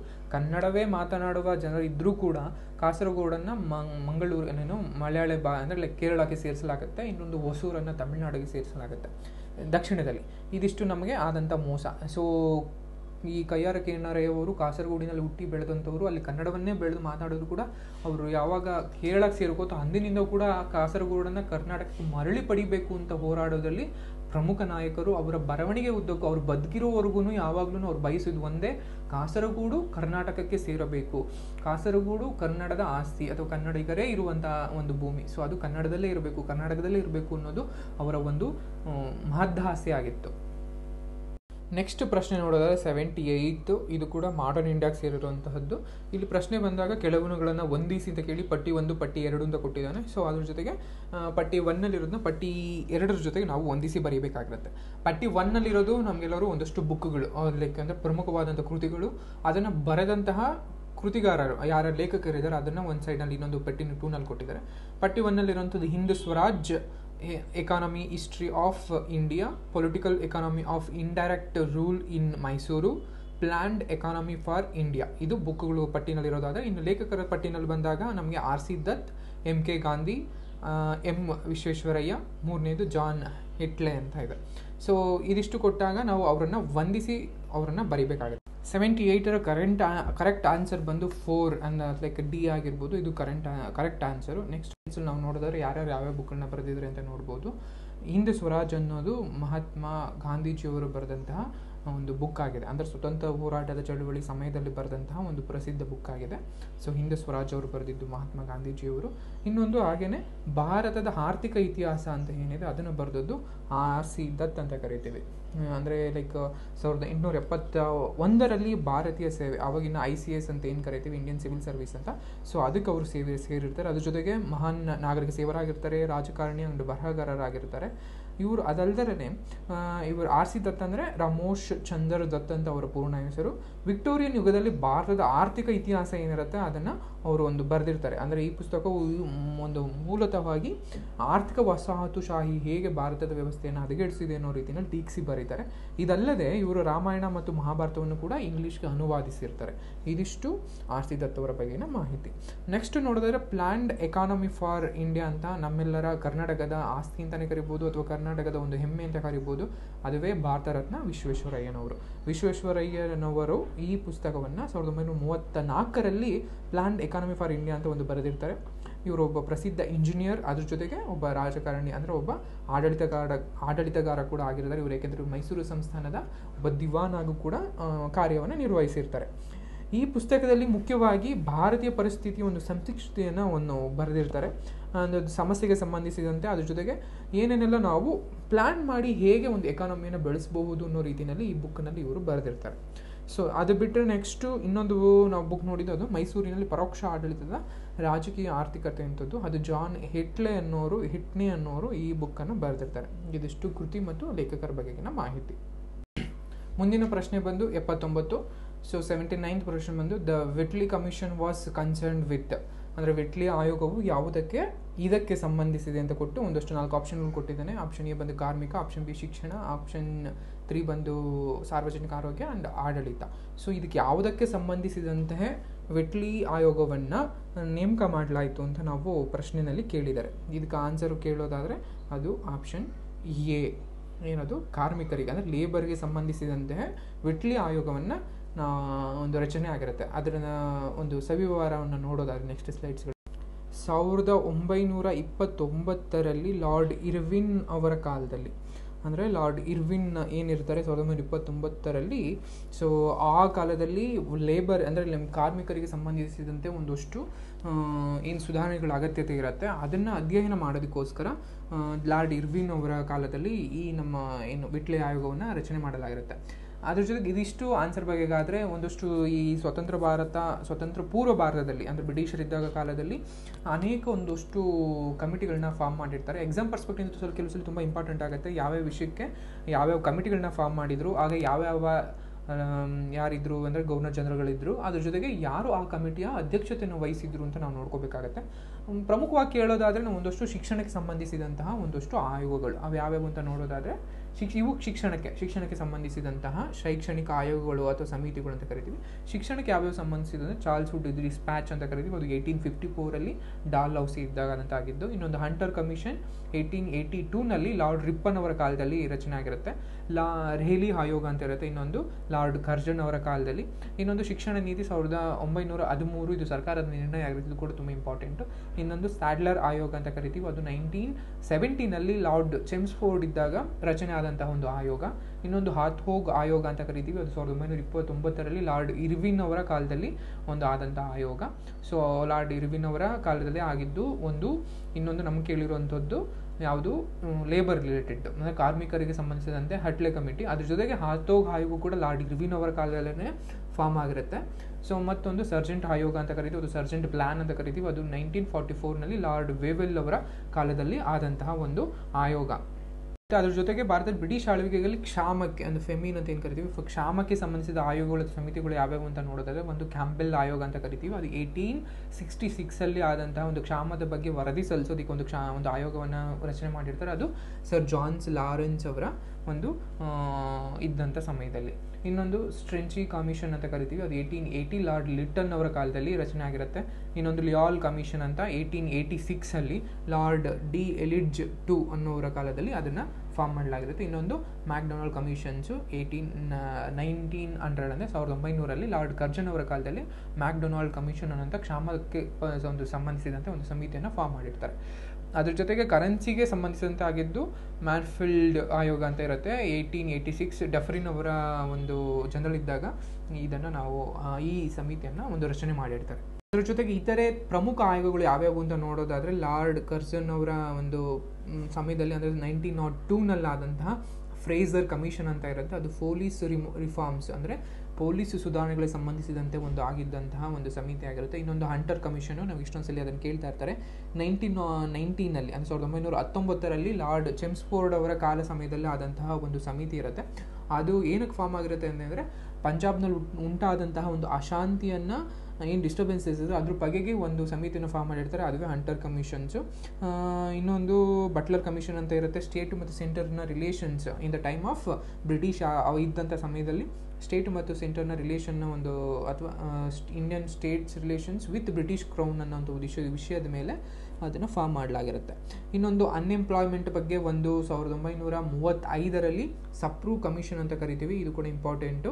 ಯಾರ ಕಾಲದಲ್ಲಿ ಆಗಿತ್ತು ಅಂದರೆ ಲಾರ್ಡ್ ಲಿನಿತ್ ಗೋ ಅಂತ ಇರುತ್ತೆ, ಅವ್ರ ಕಾಲದಲ್ಲಿ ಅಂದರೆ ಜನರಲ್ ಅವ್ರು ಇರ್ತಾರೆ, ಅವ್ರ ಕಾಲದಲ್ಲಿ ಈ ಒಂದು ಕಮಿಟಿಯನ್ನು ಫಾರ್ಮ್ ಮಾಡಲಾಗಿರುತ್ತೆ. ಸೊ ಅದ್ರ ಜೊತೆಗೆ ಇನ್ನೊಂದಷ್ಟು ಆರ್ಮಿ ಆಗಿರ್ಬೋದು ಅಥವಾ ಇನ್ನೊಂದಷ್ಟು ಟೆನೆನ್ಸ್ ಇನ್ ಬೆಂಗಾಲ್ ಅಂತ 1940ನಲ್ಲಿ ಫ್ಲೌಡ್ ಕಮಿಷನ್ ಅಂತ ಕರಿತೀವಿ, ಅದು ಲಾರ್ಡ್ ಲಿನಿತ್ ಗೋ ಅವರ ಕಾಲದಲ್ಲಿ ಒಂದು ರೂಪ ಆಗಿರುತ್ತೆ. ಸೊ ಇದಿಷ್ಟು ಕಮಿಟಿಗಳ ಬಗೆಗಿನ ಒಂದಷ್ಟು ಮಾಹಿತಿ. ಅದರಿಂದ ದಯವಿಟ್ಟು ಯಾವಾಗ ಕಮಿಟಿಗಳು ಫಾರ್ಮ್ ಆಗಿತ್ತು, ಅದು ಯಾವಾಗ ಯಾರ್ಯಾರು ಕಮಿಷನರ್ ಅಂದರೆ ಇವರು ಕಮಿಷನರ್ಗಳಿದ್ರು, ಅದ್ರ ಜೊತೆಗೆ ಆ ಕಮಿಟಿಗಳ ಅಧ್ಯಕ್ಷರು ಯಾರಿದ್ರು ಅಂಡ್ ವಿಷಯ ಏನಿತ್ತು, ಇದಿಷ್ಟು ಪ್ರಮುಖವಾಗಿ ತಿಳ್ಕೊಬೇಕಾದಂತಹ ಒಂದು ಮಾಹಿತಿ. ನೆಕ್ಸ್ಟ್ ಕ್ವಶನ್ ನೋಡೋದಾದ್ರೆ 80 ಇತ್ತು, among central and provincial and concurrent revenues which of the following is a source of central revenue under Lord Ripon's rules ಅಂತ ಇದೆ. ಲಾರ್ಡ್ ರಿಪ್ಪನ್ ಅವರ ಆಡಳಿತದಲ್ಲಿ ಕೇಂದ್ರ, ಪ್ರಾಂತೀಯ ಹಾಗೂ ಸಮವರ್ತಿ ಆದಾಯಗಳಲ್ಲಿ ಈ ಕೆಳಗಿನವುಗಳಲ್ಲಿ ಕೇಂದ್ರ ಆದಾಯದ ಮೂಲವೆಂದರೆ ಅಂತ ಕೇಳ್ತಿದ್ದಾನೆ. ಅಂದರೆ ಲಾರ್ಡ್ ರಿಪ್ಪನ್ ಏನಿರ್ತಾರೆ 1880ರಿಂದ 1884ರವರೆಗೆ ಲಾರ್ಡ್ ರಿಪ್ಪನ್ ಅವರು ನಮ್ಮ ಭಾರತದ ಗವರ್ನರ್ ಜನರಲ್ ಆಗಿರ್ತಾರೆ. ಸೊ ಅವರ ಸಮಯದಲ್ಲಿ ಒಂದಷ್ಟು ಫಿನಾನ್ಷಿಯಲ್ ರಿಫಾರ್ಮ್ಸ್ ಆಗುತ್ತೆ, ಡಿಸೆಂಟ್ರಲೈಸೇಷನ್ ಅಂತ ಕರಿತೀವಿ. ಸೊ ಅಥವಾ ರಿಫಾರ್ಮ್ಸ್ ಅಂತ ಇರುತ್ತೆ, ಒಂದಷ್ಟು ಹಣಕಾಸಿನ ಸುಧಾರಣೆಗಳು ಅಂತಲೂ ಕೂಡ ಕರಿತೀವಿ. ಸೊ ಅವ್ರ ಸಮಯದಲ್ಲಿ ಒಂದಷ್ಟು ಸುಧಾರಣೆಗಳಾಗುತ್ತೆ. ಆ ಸಮಯದಲ್ಲಿ ಒಂದಷ್ಟು ಏನು ವಿಷಯಗಳಿರುತ್ತೆ ಅದನ್ನು ಪ್ರಾವಿನ್ಸ್ಗಾಗಿರ್ಬೋದು ಅಥವಾ ಒಂದು ಕೇಂದ್ರಕ್ಕಾಗಿರ್ಬೋದು ಅಥವಾ ಸಮವರ್ತಿ ಕನ್ಕರೆಂಟ್ ಅಂತ ಕರಿತೀವಿ. ಸೊ ಒಂದಷ್ಟು ಆದಾಯಗಳನ್ನ ಇವ್ರಿಗೆ ಇಷ್ಟಿಷ್ಟು ಅಂತ ಹಂಚಲಾಗುತ್ತೆ. ಸೊ ಆ ಒಂದು ಸುಧಾರಣೆ ಅಡಿಯಲ್ಲಿ ಕೇಂದ್ರದ ಆದಾಯದ ಮೂಲ ಯಾವುದು ಅಂತ ಕೇಳಿದ್ದಾರೆ. ಇದಕ್ಕೆ ಆನ್ಸರ್ ಬಂದು ಅಂಚೆ ಮತ್ತು ತಂತಿ. ಆಗಿನ ಕಾಲಕ್ಕೆ ಪೋಸ್ಟ್ ಆಗಿರ್ಬೋದು ಅಥವಾ ಟೆಲಿಗ್ರಾಫ್ ಆಗಿರ್ಬೋದು ಎರಡೂ ಕೂಡ ತುಂಬಾ ಆದಾಯ ಗಳಿಸ್ತಾ ಇದ್ದಂಥ ಒಂದು 2 ಸೆಕ್ಟರ್ಗಳು, ಇವೆರಡೂ ಕೂಡ ಕೇಂದ್ರದ ಅಡಿಯಲ್ಲಿ ಇರ್ತವೆ. ಸೊ ಅದರಿಂದಾಗಿ ಇದು ನಮಗೆ ತುಂಬ ಇಂಪಾರ್ಟೆಂಟ್. ಅದ್ರ ಜೊತೆಗೆ ಲಾರ್ಡ್ ರಿಪ್ಪನ್ ಅವರ ಬಗ್ಗೆ ತುಂಬ ತಿಳ್ಕೊಬೇಕಾಗತ್ತೆ. ಸೊ ಯಾಕೆಂದರೆ ಲಾರ್ಡ್ ರಿಪ್ಪನ್ ಅವರು ಭಾರತಕ್ಕೆ ಬಂದಂತಹ ವೈಸ್ರಾಯ್ಗಳಲ್ಲಿ ಒಂದಷ್ಟು ಅಂದರೆ ಗವರ್ನರ್ ಜನರಲ್ಗಳಲ್ಲಿ ಒಂದಷ್ಟು ಉದಾರವಾದಿ ಅಥವಾ ಭಾರತಕ್ಕೆ ಒಂದಷ್ಟು ಒಳ್ಳೆಯದನ್ನು ಮಾಡಬೇಕು ಅಂತ ಮನಸ್ಸಿಟ್ಕೊಂಡು ಬಂದಂತಹವರು. ಗ್ಲಾಡ್ ಸ್ಟೋನ್ ಅಂತಹ ಇಂಗ್ಲೀಷ್ನ ಪ್ರಧಾನಿಯಾಗಿರ್ತಾರೆ, ಇಂಗ್ಲೆಂಡಲ್ಲಿ ಪ್ರಧಾನಿ ಗ್ಲಾಡ್ ಸ್ಟೋನ್, ಅವರ ಸಮಯದಲ್ಲಿ ಗ್ಲಾಡ್ ಸ್ಟೋನ್ ಅಂತವರು ಪ್ರಧಾನಿ ಆಗಿರ್ತಾರೆ. ಇವರು 1880ರಿಂದ 1884ರವರೆಗೆ ವೈಸ್ರಾಯ್ ಆಗಿ ನೇಮಕಗೊಂಡಿರ್ತಾರೆ. ಸೊ ಇವ್ರ ಕಾಲದಲ್ಲಿ ತೆಗೆದುಕೊಂಡಂಥ ಪ್ರಮುಖ ಒಂದಷ್ಟು ಸುಧಾರಣೆಗಳು ಯಾವ್ಯಾವು ಅಂದರೆ ಒಂದು ವರ್ನಾಕ್ಯುಲರ್ ಪ್ರೆಸ್ ಆ್ಯಕ್ಟ್ ಅಂತ ಕರಿತೀವಿ. ಸ್ಲೈಡ್ಸಲ್ಲಿ ನೋಡೋದಾದರೆ ವರ್ನಾಕ್ಯುಲರ್ ಪ್ರೆಸ್ ಆ್ಯಕ್ಟ್ 1882ನಲ್ಲಿ ಇದನ್ನು ರದ್ದತಿ ಮಾಡ್ತಾರೆ. ಅಂದರೆ ಇದೇನು ಹೇಳುತ್ತೆ ಅಂದರೆ ಈ ಆ್ಯಕ್ಟ್ ಮೊದಲು ಕನ್ನಡ ಅಂದರೆ ಕನ್ನಡ ಆಗಿರ್ಬೋದು ಅಂದರೆ ಮಾತೃಭಾಷೆಗಳಲ್ಲಿ ಅಂದರೆ ಸ್ಥಳೀಯ ಭಾಷೆಗಳಲ್ಲಿ ಏನು ಪೇಪರನ್ನು ಪ್ರಿಂಟ್ ಆಗ್ತಾ ಇರುತ್ತೆ ಅದಕ್ಕೊಂದಷ್ಟು ಅಡಚಣೆಗಳು ಅಥವಾ ನಿಷೇಧಗಳು ಅಥವಾ ಬ್ಯಾನ್ ಎಲ್ಲ ಮಾಡಿರ್ತಾರೆ. ಅದಕ್ಕೊಂದಿಷ್ಟು ಮೊದಲೇ ಪರ್ಮಿಷನ್ ತೊಗೋಬೇಕು, ಪ್ರಿಂಟ್ ಮಾಡಬೇಕಾದ್ರೆ ಒಂದಷ್ಟು ಲೈಕ್ ಇನ್ಶೂರೆನ್ಸ್ ಮಾಡಿ ಏನೇನೋ ತುಂಬಾ ಒಂದಷ್ಟು ಕಟ್ಟುಪಾಡುಗಳಿರ್ತವೆ.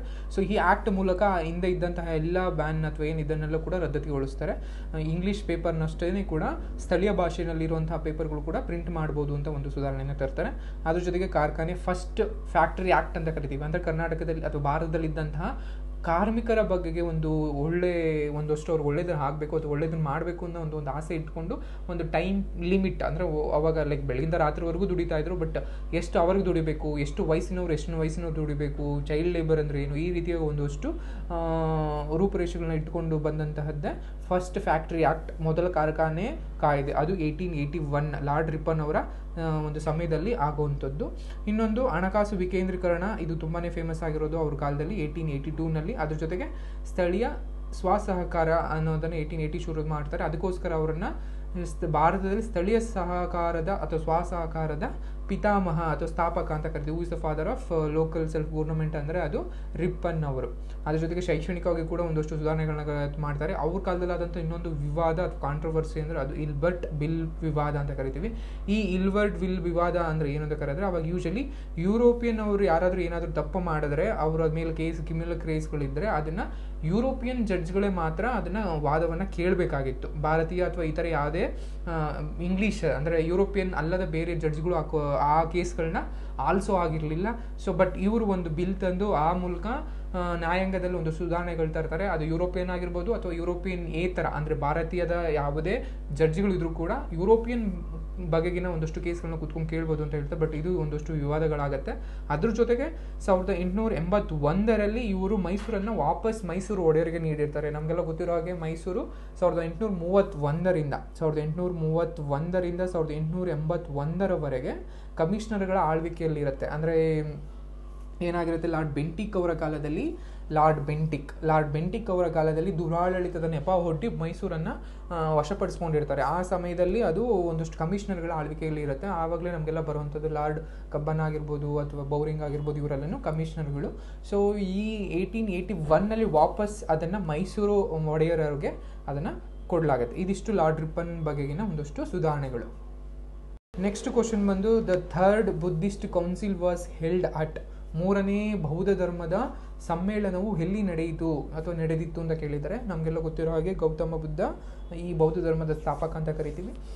ಬುದ್ಧನ ನಂತರ ಒಂದಷ್ಟು ಈ ಬೌದ್ಧ ಧರ್ಮ ಭಾರತ ಬಿಟ್ಟು, ಭಾರತದಲ್ಲೇ ಶ್ರೀಲಂಕಾ ಆಗಿರ್ಬೋದು, ಬರ್ಮಾ ಆಗಿರ್ಬೋದು, ಇಂದಿನ Myanmar, China, Thailand, Laos, Cambodia, ಈ ಥರ ಇಂಡೋನೇಷ್ಯಾ ಆ್ಯಂಡ್ ಈ ಏಷ್ಯಾದ ಏನು ಕರಿತೀವಿ ಅಂದರೆ ಈಸ್ಟ್ ಏಷ್ಯಾ ಅಂತ ಕರಿತೀವಿ, ಪೂರ್ವ ಏಷ್ಯಾದ್ಯಂತ ಈ ಬೌದ್ಧ ಧರ್ಮ ಪಸರಿಸಿದೆ.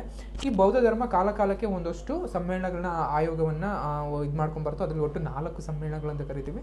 ಸೊ ನಮ್ಗೆ ಪ್ರಶ್ನೆಗಳು ಕೇಳಿರೋದು ಮೂರನೇ ಸಮ್ಮೇಳನ ಎಲ್ಲಿ ನಡೆಯಿತು ಅಂತ ಕೇಳಿದ್ದಾರೆ. ಸೊ ಇದಕ್ಕೆ ಆನ್ಸರ್ ಬಂದು ನಿಮಗೆಲ್ಲ ಗೊತ್ತಿರೋ ಹಾಗೇನೆ ಪಾಟಲಿಪುತ್ರದಲ್ಲಿ ಮೂರನೇ ಒಂದು ಸಮ್ಮೇಳನ ನಡೆಯುತ್ತೆ. ನೆಕ್ಸ್ಟ್ ನೋಡೋದಾದ್ರೆ ಎಲ್ಲೆಲ್ಲಿ ಯಾವ್ಯಾವ ಸಮ್ಮೇಳನಗಳು ನಡೀತು ಅಂತ ಇದೆ. ಫಸ್ಟ್ನೇ ಬೌದ್ಧಿಸ್ಟ್ ಕೌನ್ಸಿಲ್ ಬಂದು ಅದು ಬೌದ್ಧ ಸಮ್ಮೇಳನ ಬಂದು ರಾಜಗೃಹದಲ್ಲಿ ನಡೆಯುತ್ತೆ. ಅದು ಸಮಯ ಬಂದು ಕ್ರಿಸ್ತಪೂರ್ವ 483ರಲ್ಲಿ ನಡೆಯುತ್ತದೆ. ಅದರ ಅಧ್ಯಕ್ಷತೆಯನ್ನು ಯಾರು ವಹಿಸಿದ್ರು ಅಂತ ನೋಡೋದಾದ್ರೆ ಮಹಾಕಶ್ಯಪ. ಯಾರ ಕಾಲದಲ್ಲಿ ಅಂತ ನೋಡಿದ್ರೆ ಅಜಾತಶತ್ರುವಿನ ಕಾಲದಲ್ಲಿ. ಅಜಾತಶತ್ರು ಬಂದು ಹರ್ಯಂಕ ಡೈನಾಸ್ಟಿಗೆ ಸೇರಿರ್ತಾರೆ. ಸೊ ಇಲ್ಲಿ ನಾವು compilation of Buddhas teaching into 2 ಪೀಠಿಕಾಸ್ ಅಂತ ಕರಿತೀವಿ. ಒಂದು ಸುತ್ತ ಪೀಠಿಕಾ, ಇನ್ನೊಂದು ವಿನಯ ಪೀಠಿಕಾ. ಏನು ಬುದ್ಧನ ಒಂದಷ್ಟು ತತ್ವಗಳು ಏನೇನು ಬೋಧನೆ ಮಾಡಿದ್ದಾನೆ ಅವನ್ನ 2 ಪೀಠಿಕೆಗಳಾಗಿ ರಚನೆ ಮಾಡಲಾಗುತ್ತೆ. ಅದು ಒಂದು ಸುತ್ತ ಪೀಠಿಕಾ, ಇನ್ನೊಂದು ವಿನಯ ಪೀಠಿಕಾ. ಇದಿಷ್ಟು ಮೊದಲ ಬೌದ್ಧ ಸಮ್ಮೇಳನ ಬಗ್ಗೆ ಸಂಬಂಧಿಸಿದ್ದು. ಎರಡನೇ ಬೌದ್ಧ ಸಮ್ಮೇಳನ ನಡೆದ ಸ್ಥಳ ಬಂದು ವೈಶಾಲಿ. ಸಮಯ ಬಂದು ಕ್ರಿಸ್ತಪೂರ್ವ 383ರಲ್ಲಿ ಎರಡನೇ ಬೌದ್ಧ ಸಮ್ಮೇಳನ ನಡೆಯುತ್ತೆ. ಇದರ ಅಧ್ಯಕ್ಷತೆಯನ್ನು ವಹಿಸಿದ್ದವರು ಸಬಕಾಮಿ ಅಂತ ಕರಿತೀವಿ. ಅಥವಾ ಈ ಯಾರ ಕಾಲದಲ್ಲಿ ಅಂತ ನೋಡಿದ್ರೆ ಕಾಲಾಶೋಕ ಅಂತ ಕರಿತೀವಿ. ಶುಶುಂಗ ಡೈನಸ್ಟಿ ಅವರ ಅಂದರೆ ಶುಶುಂಗ ಸಾಮ್ರಾಜ್ಯದ ಕಾಲದಲ್ಲಿ ಕಾಲಾಶೋಕನ ಅಧ್ಯಕ್ಷತೆ ಅನ್ನೋದಕ್ಕಿಂತ ಅವರ ರಾಜತ್ವದಲ್ಲಿ ಈ ಎರಡನೇ ಒಂದು ಬೌದ್ಧಿಸ್ಟ್ ಕೌನ್ಸಿಲ್ ಇದಾಗಿರುತ್ತೆ. ಸೊ ಇನ್ನು ಮೂರನೇದು ನೋಡೋದಾದ್ರೆ ಅದು ಲೊಕೇಶನ್ ಬಂದು ಪಾಟಲಿಪುತ್ರ ಸ್ಥಳ. ಮೂರನೇ ಬೌದ್ಧಿಲ್ ಕೌನ್ಸಿಲ್ ಏನಿರುತ್ತೆ ಅದು ಮೂರನೇ ಬೌದ್ಧ ಸಮ್ಮೇಳನ ಇರುತ್ತೆ. ಸೊ ಅದು ನಡೆದಂಥ ಜಾಗ ಬಂದು ಪಾಟಲಿಪುತ್ರ. ಇನ್ನು ಸಮಯ ಬಂದು ಕ್ರಿಸ್ತಪೂರ್ವ 251ರಲ್ಲಿ ಈ ಬೌದ್ಧ ಸಮ್ಮೇಳನ ನಡೀತಿರುತ್ತೆ. ಈ ಸಮ್ಮೇಳನದ ಅಧ್ಯಕ್ಷತೆಯನ್ನು ವಹಿಸಿದ್ದವರು ಮೊಗ್ಗಲಿಪುತ್ತ ತಿಸ್ಸ ಅಂತ ಕರಿತೀವಿ. ಇದರ ಲೈಕ್ ಯಾರ ರಾಜಸ್ಥಾನದಲ್ಲಿ ನಡೆಯಿತು ಅಂತ ನೋಡೋದಾದರೆ ಅಶೋಕ, ಮೌರ್ಯರ ಸಾಮ್ರಾಜ್ಯಕ್ಕೆ ಸೇರಿದ ಅಶೋಕನ ಕಾಲದಲ್ಲಿ ಮೊಗ್ಗಲಿತಿಸ್ಸನ ಒಂದು ಅಧ್ಯಕ್ಷತೆಯಲ್ಲಿ ಈ 251ನೇ ಕ್ರಿಸ್ತಪೂರ್ವ ಇಸ್ವಿನಲ್ಲಿ ಪಾಟಲಿಪುತ್ರದಲ್ಲಿ 2ನೇ ಬೌದ್ಧ ಸಮ್ಮೇಳನ ನಡೆಯುತ್ತೆ. ಇನ್ನು ಕೊನೆಯದು ಒಟ್ಟು 4 ನಡೆದಿರುತ್ತೆ. 4ನಲ್ಲಿ ಕೊನೆಯದು ಬಂದು ಇದು ಎಲ್ಲಿ ನಡೆಯುತ್ತೆ ಅಂದರೆ ಇಂದಿನ ಕಾಶ್ಮೀರದಲ್ಲಿ. ಸಮಯ ಬಂದು 1st ಸೆಂಚುರಿನಲ್ಲಿ ಯಾರ ಅಧ್ಯಕ್ಷತೆಯಲ್ಲಿ ಅಂದರೆ ವಸುಮಿತ್ರ ಅಂತ ಕರಿತೀವಿ, ಅಥವಾ ಅಶ್ವಘೋಷ ಅಂತ ಇರುತ್ತೆ ವೈಸ್ ಪ್ರೆಸಿಡೆಂಟು, ಅಥವಾ ಪ್ರೆಸಿಡೆಂಟ್ ಮತ್ತು ವಸುಮಿತ್ರ ಅಂತ. ಇವರ ಅಧ್ಯಕ್ಷತೆಯಲ್ಲಿ ಕನಿಷ್ಕನ ಒಂದು ರಾಜಾಶ್ರಯದಲ್ಲಿ 4ನೇ ಬೌದ್ಧ ಸಮ್ಮೇಳನ ನಡೆಯುತ್ತೆ. ಇದರ ರಿಸಲ್ಟ್ ಏನಾಗುತ್ತೆ, ಇದರ ಪರಿಣಾಮ ಏನು ಅಂತ ಕರೆಯೋದಾದರೆ ಇಲ್ಲಿ ಮುಖ್ಯವಾಗಿ ಹೀನಯಾನ ಮಹಾಯಾನ ಅಂತ ಕರಿತೀವಿ. ಬೌದ್ಧ ಧರ್ಮದ 2 ಪಂಥಗಳು ಅಂತ ಯಾವ್ದಾದ್ರು ಕರಿಬೋದು ಅಂತ ಕರೆಯೋದಾದ್ರೆ ಅದು ಹೀನಯಾನ ಮಹಾಯಾನ. ಇದ್ರ ಜೊತೆಗೆ ಇನ್ನೊಂದು ಸೆಕ್ಟ್ ಇರುತ್ತೆ, ಅದು ವಜ್ರಾಯಾನ ಅಂತ ಕರಿತೇವೆ. ಇವು 3 ಬಗ್ಗೆ ನಾವು ತುಂಬ ಗಮನ ಇಟ್ಟು ಕೇಳ್ಕೋಬೇಕಾಗುತ್ತೆ. ಬೌದ್ಧ ಧರ್ಮದ ಪಂಥಗಳು ಯಾವ್ಯಾವು ಅಂತ ಬಂದಾಗ ಅದು ಹೀನಯಾನ, ಮಹಾಯಾನ, ವಜ್ರಾಯಾನ ಅಂತ ಇರುತ್ತೆ. ಅದ್ರ ಜೊತೆಗೆ ಹಾಗೇನೆ ಜೈನ ಧರ್ಮದ್ದು ಕೇಳ್ತಾರೆ. ಜೈನ ಧರ್ಮದಲ್ಲಿ ಯಾವ್ಯಾವ ಅಂದರೆ ಪ್ರಮುಖವಾಗಿ 2 ಇರುತ್ತೆ, ಅದು ಒಂದು ಶ್ವೇತಾಂಬರರು, ಒಂದು ದಿಗಂಬರರು. ಸೊ ಇವೆರಡು ಕೂಡ ತುಂಬ ಗಮನ ಇಟ್ಕೋಬೇಕು. ಅದ್ರ ಜೊತೆಗೆ ಜೈನ ಧರ್ಮದ ಒಂದಷ್ಟು ಸಮ್ಮೇಳನಗಳು ನಡೆದಿರುತ್ತೆ 3, ಅಲ್ಲೂ ಕೂಡ ಪ್ರಮುಖವಾದಂಥ ಸಮ್ಮೇಳನಗಳಿವೆ. ಅವು ಕೂಡ ಎಲ್ಲೆಲ್ಲಿ ಯಾರ್ಯಾರ ಅಧ್ಯಕ್ಷತೆಯಲ್ಲಿ ಯಾರ್ಯಾರ ರಾಜಾಶ್ರಯದಲ್ಲಿ ಎಲ್ಲೆಲ್ಲಿ ನಡೀತು ಅನ್ನೋದನ್ನು ನಾವು ಕೂಡ ಬರೆದು ನೋಟ್ಸ್ ಮಾಡಿ ಇಟ್ಕೋಬೇಕು. ಇದು ಬೌದ್ಧಕ್ಕೆ ಸಂಬಂಧಿಸಿ ಬೌದ್ಧ ಧರ್ಮಕ್ಕೆ ಸಂಬಂಧಿಸಿದ ಸಮ್ಮೇಳನಗಳು. ನೀವು ಇದ್ರ ಜೊತೆಗೆ ಹಾಗೇನೆ ಜೈನ ಧರ್ಮಕ್ಕೂ ಸೇರಿದ ಸಮ್ಮೇಳನಗಳು ಎಲ್ಲೆಲ್ಲಿ ಹೇಗೆ ನಡೀತು ಅನ್ನೋದು ಒಂದಿಷ್ಟು ಬರೆದಿಟ್ಕೋಬೇಕು. ಇದಿಷ್ಟು ಈ ಪ್ರಶ್ನೆಗೆ ಸಂಬಂಧಿಸಿದ ಮಾಹಿತಿ. ನೆಕ್ಸ್ಟ್ ಪ್ರಶ್ನೆ ಬಂದು 82 which one of the following script has not ಅನ್ನೋದು ಬೋಲ್ಡ್ ಮಾಡಿದ್ದೀನಿ. ಇದು ನಾವು ತುಂಬ ಗಮನ ಕೊಡಬೇಕಾಗಿರೋದು. Has not been used in writing Ashoka's edicts ಅಂತ ಇದೆ. ಈ ಕೆಳಗಿನ ಯಾವ ಒಂದು ಲಿಪಿಯನ್ನು ಅಶೋಕನ ರಾಜಶಾಸನ ಲೇಖದಲ್ಲಿ ಬಳಸಲಾಗಿಲ್ಲ ಅನ್ನೋದನ್ನು ಬೋಲ್ಡ್ ಮಾಡಿದ್ದೀನಿ. ಇಲ್ಲನ್ನು ತುಂಬ ಗಮನ ಇಟ್ಕೋಬೇಕು. ಅದ್ರ ಜೊತೆಗೆ ಆಪ್ಷನ್ಗಳು ಯಾವ್ಯಾವ ಅಂತ ನೋಡೋದಾದರೆ ಬ್ರಾಹ್ಮಿ, ಅರಮೇಯಿಕ್, ಖರೋಷ್ಠಿ, ಸಿದ್ಧ ಮಾತ್ರಿಕ ಅಂತ ಇದೆ. ಸೊ ಇದರಲ್ಲಿ ಆನ್ಸರ್ ಬಂದು ನಿಮಗೆಲ್ಲ ಗೊತ್ತಿರೋಂಗೆ ಡಿ 82 ಡಿ ಸಿದ್ಧ ಮಾತ್ರಿಕ. ನೆಕ್ಸ್ಟ್ ಸ್ಲೈಡ್ ನೋಡೋದಾದರೆ ಯಾವ್ಯಾವ ಭಾಷೆಯಲ್ಲಿ ಅಶೋಕನ ಶಾಸನಗಳು ದೊರೆತಿದೆ ಅಂತ ನೋಡೋದಾದರೆ ಪ್ರಮುಖವಾಗಿ 4 ಲಿಪಿಗಳನ್ನು ಬಳಸಲಾಗಿದೆ. ಬ್ರಾಹ್ಮಿ, ಖರೋಷ್ಠಿ, ಗ್ರೀಕ್ ಮತ್ತು ಅರಾಮಿಕ್ ಅಂತ ಕರಿತೀವಿ. ಈ 4 ಭಾಷೆಗಳನ್ನು ಬಳಸಲಾಗಿದೆ. ಈ ಪ್ರಾಕೃತದಲ್ಲಿ ಒಂದಷ್ಟು ಶಾಸನಗಳು ಸಿಕ್ಕಿದೆ, ಬಟ್ ಅದು ಭಾಷೆ ಪ್ರಾಕೃತ ಆಗಿದ್ರು ಕೂಡ ಅದು ಬಳಸಿದಂಥ ಲಿಪಿ ಬಂದು ಬ್ರಾಹ್ಮಿ ಆ್ಯಂಡ್ ಖರೋಷ್ಠಿ. ಪ್ರಮುಖವಾಗಿ ಅವರು ಬಳಸುವಂತಹ ಲಿಪಿಗಳೇನಿರುತ್ತೆ ಅದು ಬ್ರಾಹ್ಮಿ, ಖರೋಷ್ಠಿ, ಗ್ರೀಕ್, ಅರಾಮಿಕ್. ಈ 4 ಲಿಪಿಗಳಲ್ಲಿ ಅಶೋಕನ ಸಾಧನಗಳು ಭಾರತದಾದ್ಯಂತ, ಇವತ್ತು ನಾವೇನು ಅಖಂಡ ಭಾರತ ಅಂತ ಕರಿತೀವಿ ಅಂದರೆ ಆಫ್ಘಾನಿಸ್ತಾನ, ಪಾಕಿಸ್ತಾನ, ಬರ್ಮಾ ಅಥವಾ ನಮ್ಮ ಹೋಲ್ ಇಂಡಿಯಾ ಇವೆಲ್ಲವೂ ಸೇರಿಕೊಂಡು ಅಶೋಕನ ಒಂದಷ್ಟು ಶಾಸನಗಳು ಎಲ್ಲ ಕಡೆ ಸಿಗುತ್ತೆ. ಸೊ ಅದರಲ್ಲಿ ಕರ್ನಾಟಕದಲ್ಲಿ ಪ್ರಮುಖವಾಗಿ ಒಂದಷ್ಟು ಶಾಸನಗಳು ಸಿಗ್ತವೆ. ಸೊ ಅವು ಎಲ್ಲೆಲ್ಲಿ ಅಂತ ನೋಡೋದಾದರೆ ಒಂದು ಚಿತ್ರದುರ್ಗದ ಬ್ರಹ್ಮಗಿರಿ, ಸಿದ್ದಾಪುರ, ಜಠಿಂಗ, ರಾಮೇಶ್ವರ, ಕೊಪ್ಪಳದಲ್ಲೇನೆ. ಇನ್ನೊಂದು ಬಳ್ಳಾರಿ ಜಿಲ್ಲೆಯ ನಿಟ್ಟೂರು, ಉದಯಗೋಳು ಹಾಗೂ ರಾಯಚೂರಿನ ಮಸ್ಕಿನಲ್ಲಿ ಒಟ್ಟು 11 ಈ ಥರದ ಕರ್ನಾಟಕದಲ್ಲಿ ಒಂದಷ್ಟು ಶಾಸನಗಳು ನಮಗೆ ಸಿಗುತ್ತೆ. ಇವೆಲ್ಲವೂ ಕೂಡ ಪ್ರಾಕೃತ ಭಾಷೆಯಲ್ಲಿದ್ದು ಬ್ರಾಹ್ಮಿ ಲಿಪಿಯಲ್ಲಿ ಬರೆಯಲಾಗಿದೆ. ಅಂದರೆ ಕರ್ನಾಟಕದಲ್ಲಿ ಸಿಕ್ಕಿರುವಂತಹ ಅಷ್ಟು ಶಾಸನಗಳು ಪ್ರಾಕೃತ ಭಾಷೆಯಲ್ಲಿದೆ, ಬಟ್ ಬ್ರಾಹ್ಮಿ ಲಿಪಿಯನ್ನು ಬಳಸ್ಕೊಂಡಿದ್ದಾರೆ. ಸೊ ಇವೆಲ್ಲವೂ ಕೂಡ ಆಲ್ಮೋಸ್ಟ್ ಆಲ್ ಅಶೋಕನ ಶಾಸನಗಳು ಏನಿದೆ ಇವೆಲ್ಲವೂ ಕೂಡ ಎಲ್ಲೂ ಕೂಡ ಅಶೋಕನ ನಿಜವಾದ ಹೆಸರನ್ನು ಹೇಳಿರೋದಿಲ್ಲ. ಎಲ್ಲವೂ ಕೂಡ ದೇವನಾಂಪ್ರಿಯ ಅಂತಲೇ ಬಳಸಿರುತ್ತೆ. ಬಟ್ 2 ಶಾಸನಗಳಲ್ಲಿ ಮಾತ್ರ ದೇವನಾಂಪ್ರಿಯ ಅಶೋಕ ರಾಜ ಅಂತ ಇರುತ್ತೆ. ಅದರಲ್ಲಿ ಒಂದು ನಮ್ಮ ಕರ್ನಾಟಕದಲ್ಲಿ ಸಿಕ್ಕಿರುವಂತಹ ಮಸ್ಕಿ ಶಾಸನದಲ್ಲಿ ಅಶೋಕನ ಹೆಸರನ್ನು ದೇವನಾಂಪ್ರಿಯ ಪ್ರಿಯದರ್ಶಿ ಅಶೋಕ ಅಂತ ಬಳಸಿರ್ತಾರೆ. ಸೊ ಆ ದೃಷ್ಟಿಯಿಂದಾಗಿ ಎಲ್ಲೆಲ್ಲಿ ಶಾಸನಗಳು ಸಿಕ್ಕಿದೆ ಅದರಲ್ಲಿ ಯಾವ್ಯಾವುದು ಮೇಜರ್ ಶಾಸನಗಳು, ಮೈನರ್ ಶಾಸನಗಳು ಯಾವ್ಯಾವು ಅಂತ ನಾವೆಲ್ಲವೂ ಗಮನ ಇಟ್ಟು ನೋಡ್ಕೋಬೇಕಾಗುತ್ತೆ, ಒಂದಿಷ್ಟು ನೋಟ್ಸ್ ಮಾಡ್ಕೋಬೇಕಾಗುತ್ತೆ. ಇದಿಷ್ಟು ಅಶೋಕನ ಶಾಸನಗಳ ಬಗೆಗಿನ ಮಾಹಿತಿ. Next question 83 which zamindar movement in Karnataka also had A national paper named after it ಅಂತ ಇದೆ. ಸೊ ಇದಿಷ್ಟು ಕ್ವಶನ್ ಕನ್ನಡದಲ್ಲಿ ನೋಡೋದಾದ್ರೆ ಕರ್ನಾಟಕದ ಯಾವ ಜಮೀನ್ದಾರ್ ಚಳುವಳಿಯು ರಾಷ್ಟ್ರೀಯ ಪತ್ರಿಕೆಯನ್ನು ಹೊಂದಿತ್ತು ಅಂತ ಇದೆ. ಅದ್ರ ಆಪ್ಷನ್ ಬಂದು ಕನ್ನಡಿಗ ಅಂತ ಇದೆ, 2ನೇದು ಬಂದು ಮೈಸೂರು ಡೈಲಿ ಅಂತ ಇದೆ, 4ನೇದು ಬೇಡಾಸ್ ಅಂತ ಇದೆ, 4ನೇದು ಬಂದು ಕೊಡಗು ವೀಕ್ಲಿ ಅಂತ ಇದೆ. ಸೊ ಆನ್ಸರ್ ಬಂದು 83 ಬಂದು 4 ಅಂದರೆ ಕೊಡಗು ವೀಕ್ಲಿ ಎಂಬ ಹೆಸರಿನ ರಾಷ್ಟ್ರೀಯ ಪತ್ರಿಕೆಯೊಂದಿಗೆ ಕೊಡಗು ಜಮೀನ್ದಾರ್ ಚಳುವಳಿ ಅಂತ ಇದೆ. Kodagu zamindar movement with national paper named Kodagu ವೀಕ್ಲಿಯಿಂದ. ಇದು ನೆಕ್ಸ್ಟ್ ಸ್ಲೈಡಲ್ಲಿ ನೋಡೋದಾದರೆ ಕೊಡಗಿನ ರಾಷ್ಟ್ರೀಯವಾದಿ ಚಳುವಳಿ ಏನಿರುತ್ತೆ ಕೂರ್ಗ್ ಜಮೀನ್ದಾರರ ಸಂಘದ ಒಂದು ಪ್ರಮುಖ ಸಂಘಟನೆ ಆಗಿರುತ್ತೆ. ಇದರ ಆರ್ಥಿಕ ಮತ್ತು ಕೃಷಿ ಬಿಕ್ಕಟ್ಟನ್ನು ಬಗೆಹರಿಸಲು ಕಾರಣ ಇದು ಏನು ಜಮೀನ್ದಾರ್ ಮೂವ್ಮೆಂಟ್ ಅಂತ ಕರಿತೀವಿ. ಇದು ಆರ್ಥಿಕ ಮತ್ತು ಕೃಷಿ ಬಿಕ್ಕಟ್ಟನ್ನು ಪರಿಹರಿಸಲು 1909ರಲ್ಲಿ ಸೊ 1909 ಯಾವಾಗ ಅನ್ನೋದು ಕೂಡ ತುಂಬ ಜ್ಞಾಪನ ಇಟ್ಕೋಬೇಕು. 1909 ಸೊ ಕೂರ್ಗ್ ಅಗ್ರಿಕಲ್ಚರಲ್ ಸೊಸೈಟಿ ಅನ್ನೋದೇನಿರುತ್ತೆ, ಸೊ ಇದ್ರ ಮೂಲಕ ಈ ರಾಷ್ಟ್ರೀಯವಾದಿ ಚಳುವಳಿಗಳನ್ನು ಹಮ್ಮಿಕೊಳ್ಳಲಾಗಿರುತ್ತೆ. ಇದರ ಅಧ್ಯಕ್ಷರು ಬಂದು, ಈ ಸಂಘದ ಅಧ್ಯಕ್ಷರು ಬಂದು ಮನೆಯ ಪಂಡ ಮುತ್ತಣ್ಣ ಅಂತ ಇರ್ತಾರೆ. ಸೊ ಇವರು ಕೊಡಗಿನ ರೈತರು ಮತ್ತು ಕಾಫಿ ತೋಟಗಾರರ ಕುಂದುಕೊರತೆಗಳನ್ನು ಪ್ರತಿನಿಧಿಸಿರ್ತಾರೆ. ಸೊ ಇದಲ್ದಲೆ ಏನಾಗಿರುತ್ತೆ ಅಂದರೆ ಏನು ಜಮೀನ್ದಾರಿ ಹೋರಾಟ ಇರುತ್ತೆ, ಇದು ಕೊಡಗು ಏನೊಂದು ಸ್ಥಳ ಇರುತ್ತೆ, ಇದನ್ನು ಮೈಸೂರು ಪ್ರಾಂತ್ಯಕ್ಕೆ ವರ್ಗಾಯಿಸಬೇಕು ಅಂತ ಈ ಜಮೀನ್ದಾರರ ಸಂಘವು ಒತ್ತಾಯಿಸಿರುತ್ತೆ. ಸೊ ಇದಲ್ಲದೆ ನಮಗೆಲ್ಲ ಗೊತ್ತಿರೋ ಹಾಗೆ ಕೊಡಗನ್ನು ನಾವು ಭಾರತದ ಕಾಫಿ ಬೌಲ್ ಅಂತಲೂ ಕೂಡ ಕರಿತೀವಿ. ಒಟ್ಟಾರೆ ಭಾರತದ ಕಾಫಿ ಉತ್ಪಾದನೆಯಲ್ಲಿ 30% ಕಾಫಿಯನ್ನು ನಮ್ಮ ಕರ್ನಾಟಕದ ಕೊಡಗಿನಿಂದಲೇ ಬೆಳೆಯಲಾಗುತ್ತೆ. ನೆಕ್ಸ್ಟ್ ಪ್ರಶ್ನೆ ನೋಡೋದಾದರೆ 1940 ನಡೆದಂಥ ಆಗಸ್ಟ್ ನಲ್ಲಿ ಯಾವ ಪ್ರಸ್ತಾಪವನ್ನು ಮಾಡಲಾಯಿತು ಅಂತ ಕೇಳಲಾಗಿದೆ. What proposal was made in the August offer of 1940? 1940 August offer ಅನ್ನೋದಿರುತ್ತೆ. ಅಂದರೆ ಇದೇನು ನಮ್ಮ ಭಾರತ ಸ್ವಾತಂತ್ರ್ಯ ಒಂದು ಚಳುವಳಿ ಇದೆ, ಅದರಲ್ಲಿ ಒಂದಷ್ಟು ತುಂಬಾ ಮಹತ್ವದ ಘಟನೆಗಳಿದೆ. ಅದರಲ್ಲಿ ಒಂದು ಪ್ರಮುಖವಾದದ್ದು ಆಗಸ್ಟ್ ಆಫರ್ ಅಂತ ಕರಿತೀವಿ 1940. ಸೊ ಇದಕ್ಕೆ ಆನ್ಸರ್ ಬಂದು ಏನು ಅಂತ ಅನ್ನೋದಾದರೆ 2 ಅಂದರೆ ಬಿ ಅಂತ ಕರಿತೀವಿ. ಸೊ ಡೊಮಿನಿಯನ್ ಸ್ಟೇಟಸ್ ಅಥವಾ ಸಾಮಂತ ರಾಜ್ಯ ಮಾನ್ಯತೆ ಅಂತ ಕರೀತಾರೆ. ಸೊ ಇದ್ರ ಬಗೆಗೆ ಒಂದಿಷ್ಟು ಸಂಪೂರ್ಣವಾಗಿ ಮಾಹಿತಿಯನ್ನು ನೋಡೋದಾದರೆ ಏನಾಗಿರುತ್ತೆ ಅಂತ ನೋಡೋದಾದರೆ 1940 ಏನಕ್ಕೆ ಆಗಸ್ಟ್ ಆಫರ್ ಕೊಡ್ತಾರೆ ಅಂದರೆ ಆ ಸಮಯದಲ್ಲಿ ಎರಡನೇ ಮಹಾಯುದ್ಧ ನಡೀತಾ ಇರುತ್ತೆ. ಸೊ ಎರಡನೇ ಮಹಾಯುದ್ಧದಲ್ಲಿ ಭಾರತ ಇನ್ನೂ ಯಾವುದು ಭಾಗವಹಿಸಿರಲ್ಲ, ತಟಸ್ಥವಾಗಿರುತ್ತೆ. ಸೊ ಇದೇ ಸಮಯದಲ್ಲಿ ಆಲ್ರೆಡಿ ಫ್ರಾನ್ಸನ್ನು ಮಿತ್ರರಾಷ್ಟ್ರಗಳು ಏನು ಫ್ರಾನ್ಸ್ ಇದೆ ಅದನ್ನು ಆಕ್ಸಿಸ್ ರಾಷ್ಟ್ರಗಳು ಆಲ್ರೆಡಿ ವಶಪಡಿಸ್ಕೊಂಡಿರ್ತಾರೆ. ಸೊ ಭಾರತದ ಭಾಗವಹಿಸುವುದು ತುಂಬಾ ಕ್ರಿಟಿಕಲ್ ಆಗಿರುತ್ತೆ. ಸೊ ಅದರಿಂದಾಗಿ ಭಾರತದ ಒಂದಷ್ಟು ಮನಸ್ಸನ್ನು ಗೆಲ್ಲಲು, ಅಂದರೆ ಭಾರತೀಯ ಕಾಂಗ್ರೆಸ್ ಅಥವಾ ಇಲ್ಲಿನ ಭಾರತೀಯರ ಒಂದು ಮನಸ್ಸನ್ನು ಗೆಲ್ಲಲು 1940 ಸೊ ಈ ಆಗಸ್ಟ್ ಆಫರನ್ನು ಘೋಷಿಸಲಾಗುತ್ತೆ. ಸೊ ಈ ಆಗಸ್ಟ್ ಆಫರ್ಸ್ನ ಏನಂತ ಘೋಷಿಸ್ತಾರೆ ಅಂತ ಅಂದರೆ ಯೂಶಲಿ ಡೊಮಿನಿಯನ್ ಸ್ಟೇಟಸ್ನ ಕೊಡುತ್ತೀವಿ ನಿಮಗೆ ಭಾರತೀಯರಿಗೆ ಅಂತ ಹೇಳ್ತಾರೆ. ಸೊ ಬಟ್ ಇದನ್ನು ಆಗಿನ ಕಾಂಗ್ರೆಸ್ ಏನಿರುತ್ತೆ ಅದು 1940 ತಿರಸ್ಕರಿಸುತ್ತೆ.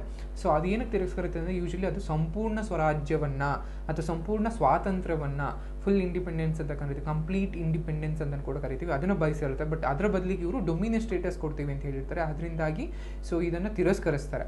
ಸೊ ಇದರ ಬದಲಾಗಿ ಇದಕ್ಕೆ ವಿರುದ್ಧವಾಗಿ ಅಂದರೆ ಆಗಸ್ಟ್ ಆಫರ್ನ ತಿರಸ್ಕರಿಸಿದ ಮೇಲೆ ಇದರ ಚಳುವಳಿ ರೂಪದಲ್ಲಿ ಅದರ ಯಾವುದೂ ಕೂಡ ಮಾಸ್ ಚಳುವಳಿ ಅಂತ ಯಾವುದನ್ನು ಕೂಡ ಅದರಲ್ಲಿ ಶುರು ಮಾಡೋದಿಲ್ಲ. ಯಾಕೆಂದರೆ ಅವಾಗ ಯುದ್ಧ ನಡೀತಾ ಇರುತ್ತೆ. ಈ ಸಮಯದಲ್ಲಿ ನಾವು ಅದರ ಒಂದಿಷ್ಟು ಸಮಯದಲ್ಲಿ ನಾವು ಈ ರೀತಿ ಮಾಡೋದು ತಪ್ಪು ಅಂದ್ಬಿಟ್ಟು ಏನು ಮಾಡ್ತಾರೆ ಗಾಂಧೀಜಿಯವರು ವೈಯಕ್ತಿಕ ಸತ್ಯಾಗ್ರಹ ಅಂತ ಕರಿತೀವಿ, ಅಂದರೆ ಇಂಡಿವಿಜುವಲ್ ಮೂವ್ಮೆಂಟ್ ಅಂತ ಇರುತ್ತೆ. ಸೊ ಅದನ್ನು ಶುರು ಮಾಡ್ತಾರೆ. ಸೊ ಒಂದಷ್ಟು ಸೀಮಿತವಾಗಿ ಶುರು ಮಾಡ್ತಾರೆ. ಇದರಲ್ಲಿ ಮೊದಲ ಸತ್ಯಾಗ್ರಹಿ ಅಂತ ಯಾರು ಅಂತ ಅನ್ನೋದಾದರೆ ಆಚಾರ್ಯ ವಿನೋಬಾ ಭಾವೆಯವರು ವೈಯಕ್ತಿಕ ಸತ್ಯಾಗ್ರಹದ ಮೊದಲ ಸತ್ಯಾಗ್ರಹಿ ಅಂತ ಹೇಳ್ತಾರೆ.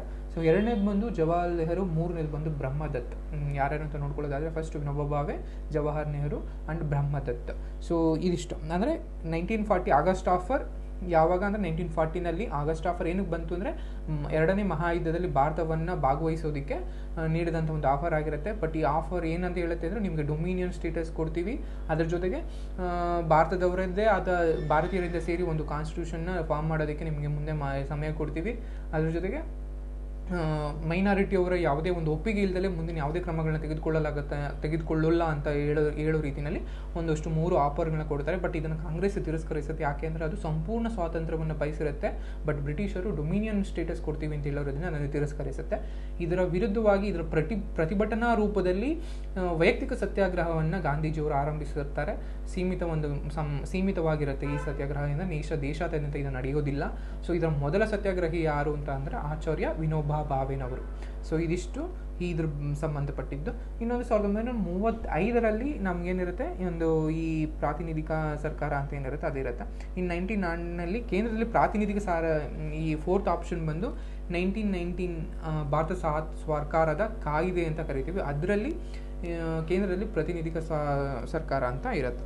ಸೊ ಇದು ಆ್ಯಂಡ್ 1935 ಅಂದರೆ ಆ್ಯಕ್ಟ್ ಏನಿರುತ್ತೆ 1935 ಆ್ಯಕ್ಟಲ್ಲಿ ಪ್ರಾಂತೀಯ ಸ್ವಾಯತ್ತತೆ ಅಥವಾ ಪ್ರಾಂತೀಯ ಸ್ವಯಂ ಆಡಳಿತ ಅನ್ನುವಂಥದ್ದು ಅಲ್ಲಿ ಬಂದಿದ್ದು. ಸ್ವಲ್ಪ ಇವನ್ನೆಲ್ಲ ಗಮನಿಸಬೇಕಾಗುತ್ತೆ. ಯಾವ್ಯಾವ ಆ್ಯಕ್ಟ್ ಇದೆ, ಒಂದಷ್ಟು ಮೇಜರ್ಗಳು ಆ್ಯಕ್ಟಿವ್ ಇದೆ. 1909, 1919, 1935, 1940 ಆದಮೇಲೆ 1946 ಅಥವಾ 46 ತೆಗೆದುಕೊಂಡಂಥ ಆ್ಯಕ್ಟ್ಗಳು. ಸೊ ಈ ಆ್ಯಕ್ಟ್ಗಳು ಯಾರ್ಯಾರು ಅವಾಗೆಲ್ಲ ವೈಸ್ರಾಯಿಸಿದ್ರು, ಏನೇನು ಇಂಪಾರ್ಟೆಂಟ್ ಘಟನೆಗಳು ನಡೀತು, ಸೊ ಅವುಗಳಲ್ಲಿ ಏನೇನೆಲ್ಲ ಒಂದಷ್ಟು ಬಿಲ್ಗಳಲ್ಲಿ ತಂದರು ಅನ್ನೋದ್ರ ಬಗ್ಗೆ ನಾವು ಒಂದಿಷ್ಟು ನೋಟ್ಸ್ ಮಾಡಿ ಇಟ್ಕೋಬೇಕಾಗುತ್ತೆ. Next question 85th. ಇದರಲ್ಲಿ ನೋಡೋದಾದರೆ, name the prominent mint town during the Kalyani Chalukyas, Hoysalas and Sevunas ಅಂತ ಇದೆ. ಸೆವಣಾಸ್ ಪೀರಿಯಡ್. ಕಲ್ಯಾಣಿ, ಚಾಲುಕ್ಯ, ಹೊಯ್ಸಳ ಮತ್ತು ಸೆವಣರ ಕಾಲದ ಪ್ರಮುಖ ಟಂಕಸಾಲೆ ಯಾವುದು? ಪ್ರಮುಖ ಟಂಕಸಾಲೆ ಅಂದರೆ ಕಾಯಿನ್ಗಳು. ಆಗಿನ ಕಾಲದಲ್ಲಿ ಏನು ಚಲಾವಣೆಯಲ್ಲಿ ಇದ್ದಂತಹ ನಾಣ್ಯಗಳಿದ್ದೋ ಆ ನಾಣ್ಯಗಳನ್ನ ಪ್ರಿಂಟ್ ಮಾಡ್ತಾಯಿದ್ರು. ಪ್ರಿಂಟ್ ಮಾಡೋದಕ್ಕೆ ಎಲ್ಲ ಕಡೆ ಪ್ರಿಂಟ್ ಮಾಡ್ತಿಲ್ಲ, ಪ್ರಾಮಿನೆಂಟ್ ಸಿಟೀಸ್ ಅಂದರೆ ಒಂದು ಪ್ರಮುಖ ಒಂದಷ್ಟು ನಗರಗಳಲ್ಲಿ ಮಾತ್ರ ಪ್ರಿಂಟ್ ಮಾಡ್ತಾಯಿದ್ರು ಅಥವಾ ಮಿಂಟ್ ಮಾಡ್ತಾಯಿದ್ರು. ಆ ಮಿಂಟ್ ಮಾಡ್ತಿದ್ದಂತಹ ಯಾವುದು ನಗರ ಅಂತ ಕೇಳಿದ್ದಾರೆ. ಅಂದರೆ ಪ್ರಾಮಿನೆಂಟಾಗಿ 3 ಸಾಮ್ರಾಜ್ಯಗಳನ್ನ ನಾವು ನೋಡ್ಬೋದು. ಒಂದು ಕಲ್ಯಾಣಿ ಚಾಲುಕ್ಯರು ನೋಡ್ಬೋದು, ಒಂದು ಹೊಯ್ಸಳರು ನೋಡ್ಬೋದು, ಇನ್ನೊಂದು ಸೆವಣರು. ಇವರು 3 ಕಾಲದಲ್ಲಿ ಪ್ರಮುಖ ಒಂದು ಟಂಕಶಾಲೆ ಯಾವುದಿತ್ತು ಅಂತ ಕೇಳಿದ್ದಾರೆ. ಇದಕ್ಕೆ ಆನ್ಸರ್ ಬಂದು 3, ಲಕ್ಕುಂಡಿ ಈ 3 ಸಾಮ್ರಾಜ್ಯದ ಕಾಲದಲ್ಲೂ ಕೂಡ ಒಂದು ಪ್ರಮುಖ ಟಂಕಸಾಲೆ ಆಗಿರುತ್ತೆ. ಸೊ ಇಲ್ಲಿ ಕೇಳಿದಂಗೆ ನಮಗೆ ಲಕ್ಕುಂಡಿ ಏನಿರುತ್ತೆ, ಇದು ಇವತ್ತಿನ ಗದಗ ಜಿಲ್ಲೆಯಲ್ಲಿ ಇದ್ದಂತಹ ಒಂದು ಗ್ರಾಮವಾಗಿದೆ. ಇದು 14ನೇ ಶತಮಾನದ ಪ್ರಮುಖ ಒಂದು ನಗರ ಆಗಿರುತ್ತೆ. ಇದಲ್ಲದೆ ದಕ್ಷಿಣ ಭಾರತದ ಗಮನಾರ್ಹ ಅಥವಾ ಪ್ರಮುಖ ಒಂದು ಆರ್ಥಿಕ ಮತ್ತು ವಾಣಿಜ್ಯ ಕೇಂದ್ರ ಅಂತ ಕೂಡ ಕರಿತೀವಿ. ಈ ಲಕ್ಕುಂಡಿನಲ್ಲಿ ಹಲವಾರು ಶಾಸನಗಳು ನಮಗೆ ಈಗಲೂ ಕೂಡ ಸಿಗುತ್ತೆ. ಸೊ ಆ ಶಾಸನಗಳ ಮೂಲಕ ನಮಗೆ ತಿಳಿಯೋದೇನು ಅಂದರೆ, ಇದು ಪಶ್ಚಿಮದ ಚಾಲುಕ್ಯರು, ಕಲಚೂರಿಗಳು ಅಥವಾ ಸೆವಣರು, ಹೊಯ್ಸಳರ ಅವಧಿನಲ್ಲಿ ಇಲ್ಲಿ ಒಂದಷ್ಟು ಟಂಕಸಾಲೆಗಳಿದ್ದವು. ಅದ್ರ ಜೊತೆಗೆ ಒಂದಷ್ಟು ದೇವಾಲಯಗಳು, ಶಾಸನಗಳೆಲ್ಲವೂ ಕೂಡ ಸಿಗುತ್ತೆ. ಅದರಿಂದಾಗಿ ಲಕ್ಕುಂಡಿ ತುಂಬಾ ಇಂಪಾರ್ಟೆಂಟ್. ಇನ್ನು ನಮಗೆ ಬಾರಕೂರು ಅಂತ ಇದೆ. ಬಾರ್ಕೂರು ಯೂಶಲಿ 10ನೇ ಅಥವಾ 11ನೇ ಶತಮಾನದಲ್ಲಿದ್ದಂತಹ ಅಲುಪರಾಜರ ರಾಜಧಾನಿ ಆಗಿತ್ತು ಅಂತ ನಾವು ನೋಡ್ಕೋಬೇಕಾಗತ್ತೆ. ಯಾರು ಅಂದರೆ ಹಲುಪರು. ಈ ನಮ್ಮ ವಿಜಯನಗರ ಕಾಲದಲ್ಲಿದ್ದಂಥ ಒಂದು ಪ್ರಾಂತೀಯ ಕೇಂದ್ರ ಕೂಡ ಆಗಿರುತ್ತೆ. ಅದು ಬಾರ್ಕೂರ್ ಅಥವಾ ಬಾರಕೂರು ಅಂತ ಕರೀತಾರೆ. ಇನ್ನು ದ್ವಾರ ಸಮುದ್ರ ನಿಮಗೆಲ್ಲ ಗೊತ್ತಿರೋ ಹಾಗೇನೆ ಅದು ಇಂದಿನ ಹಳೇಬೀಡಿನ ಮೊದಲ ಹೆಸರು ಅಂತ ಕರಿತೀವಿ. ದ್ವಾರ ಸಮುದ್ರ ಅಥವಾ ದೋರ ಸಮುದ್ರ, ದ್ವಾರವತಿಪುರ ಅಂತಲೂ ಕೂಡ ಕರೀತಾರೆ. ಸೊ ಹಳೆಯ ನಗರ ಅಥವಾ ಹಳೆಯ ರಾಜಧಾನಿ ಅಂತ, ಅಥವಾ ಹಾಳು ಬಿದ್ದ ನಗರ ಅಂತ, ಅಥವಾ ಅದಕ್ಕೆ ಅದನ್ನೀಗ ಹಳೆ ಬೀಡು ಅಂತ ಕೂಡ ಕರಿತೀವಿ. ಸೊ ಅದು ಅದ್ರ ಜೊತೆಗೆ ಇನ್ನೊಂದು ಪುಲಿಗೆರೆ ಇವತ್ತಿನ ಗದಗದಲ್ಲಿರುವಂತಹ ಒಂದು ಇದು. ಸೊ ಅದು ಕೂಡ ಗದಗನಲ್ಲೇ ಸಿಗುತ್ತೆ. ಶಿರಹಟ್ಟಿ ತಾಲೂಕಿನಲ್ಲಿ, ಶಿರಹಟ್ಟಿ ನಿಯರ್ ಬೈ ಪ್ಲೇಸ್ನಲ್ಲಿದೆ. ಸೊ ಇಲ್ಲಿ ಈ ಪಟ್ಟಣವನ್ನು ಲಕ್ಷ್ಮೇಶ್ವರ ಅಂತಲೂ ಕೂಡ ಕರೀತಾರೆ. ಪುಲಗೆರೆ ಅಥವಾ ಲಕ್ಷ್ಮೇಶ್ವರ ಅಂತ ಎರಡೂ ಕೂಡ ಒಂದೇ. ಈ ಪುಲಗೆರೆ ಅಂದರೆ ಹುಲಿಗಳ ಕೊಳ ಅಂತ ಒಂದು ಅರ್ಥ ಬರುತ್ತೆ. ಇಲ್ಲಿ ತುಂಬಾ ಪ್ರಸಿದ್ಧವಾದಂತಹ ಲಕ್ಷ್ಮೇಶ್ವರ ಒಂದು ಟೆಂಪಲ್ ಕೂಡ ಇದೆ. ಇವು ಒಂದಷ್ಟು ಕರ್ನಾಟಕದ ಇತಿಹಾಸಕ್ಕೆ ಸಂಬಂಧಪಟ್ಟಂತಹ ಈ ಪ್ರಮುಖವಾದಂಥ ಸ್ಥಳಗಳು ಅಂತ ಕರಿತೀವಿ. ಎಲ್ಲವೂ ಕೂಡ ಯಾವುದೋ ಸುಮ್ಮನೆ ಆಪ್ಷನ್ ಏನಕ್ಕೆ ಕೊಟ್ಟಿರೋದಲ್ಲ. ಬಾರ್ಕೂರ್ ಆಗಿರ್ಬೋದು, ದ್ವಾರ ಸಮುದ್ರ ಆಗಿರ್ಬೋದು, ಪುಲಿಗೆರೆ ಆಗಿರ್ಬೋದು, ಲಕ್ಕುಂಡಿ ಆಗಿರ್ಬೋದು, ಇವೆಲ್ಲವೂ ಕೂಡ prominent cities in Karnataka's history ಅಂತ ಕರಿತೀವಿ. ಯಾಕಂದ್ರೆ ಕರ್ನಾಟಕದ ಒಂದು ಇತಿಹಾಸದ ಇವೆಲ್ಲವೂ ಕೂಡ ಪ್ರಮುಖವಾದಂಥ ಸ್ಥಳಗಳು. ಇವುಗಳ ಬಗ್ಗೆ ಒಂದಷ್ಟು ಮಾಹಿತಿಯನ್ನು ನೀವು ಸಂಗ್ರಹಿಸಬೇಕಾಗತ್ತೆ.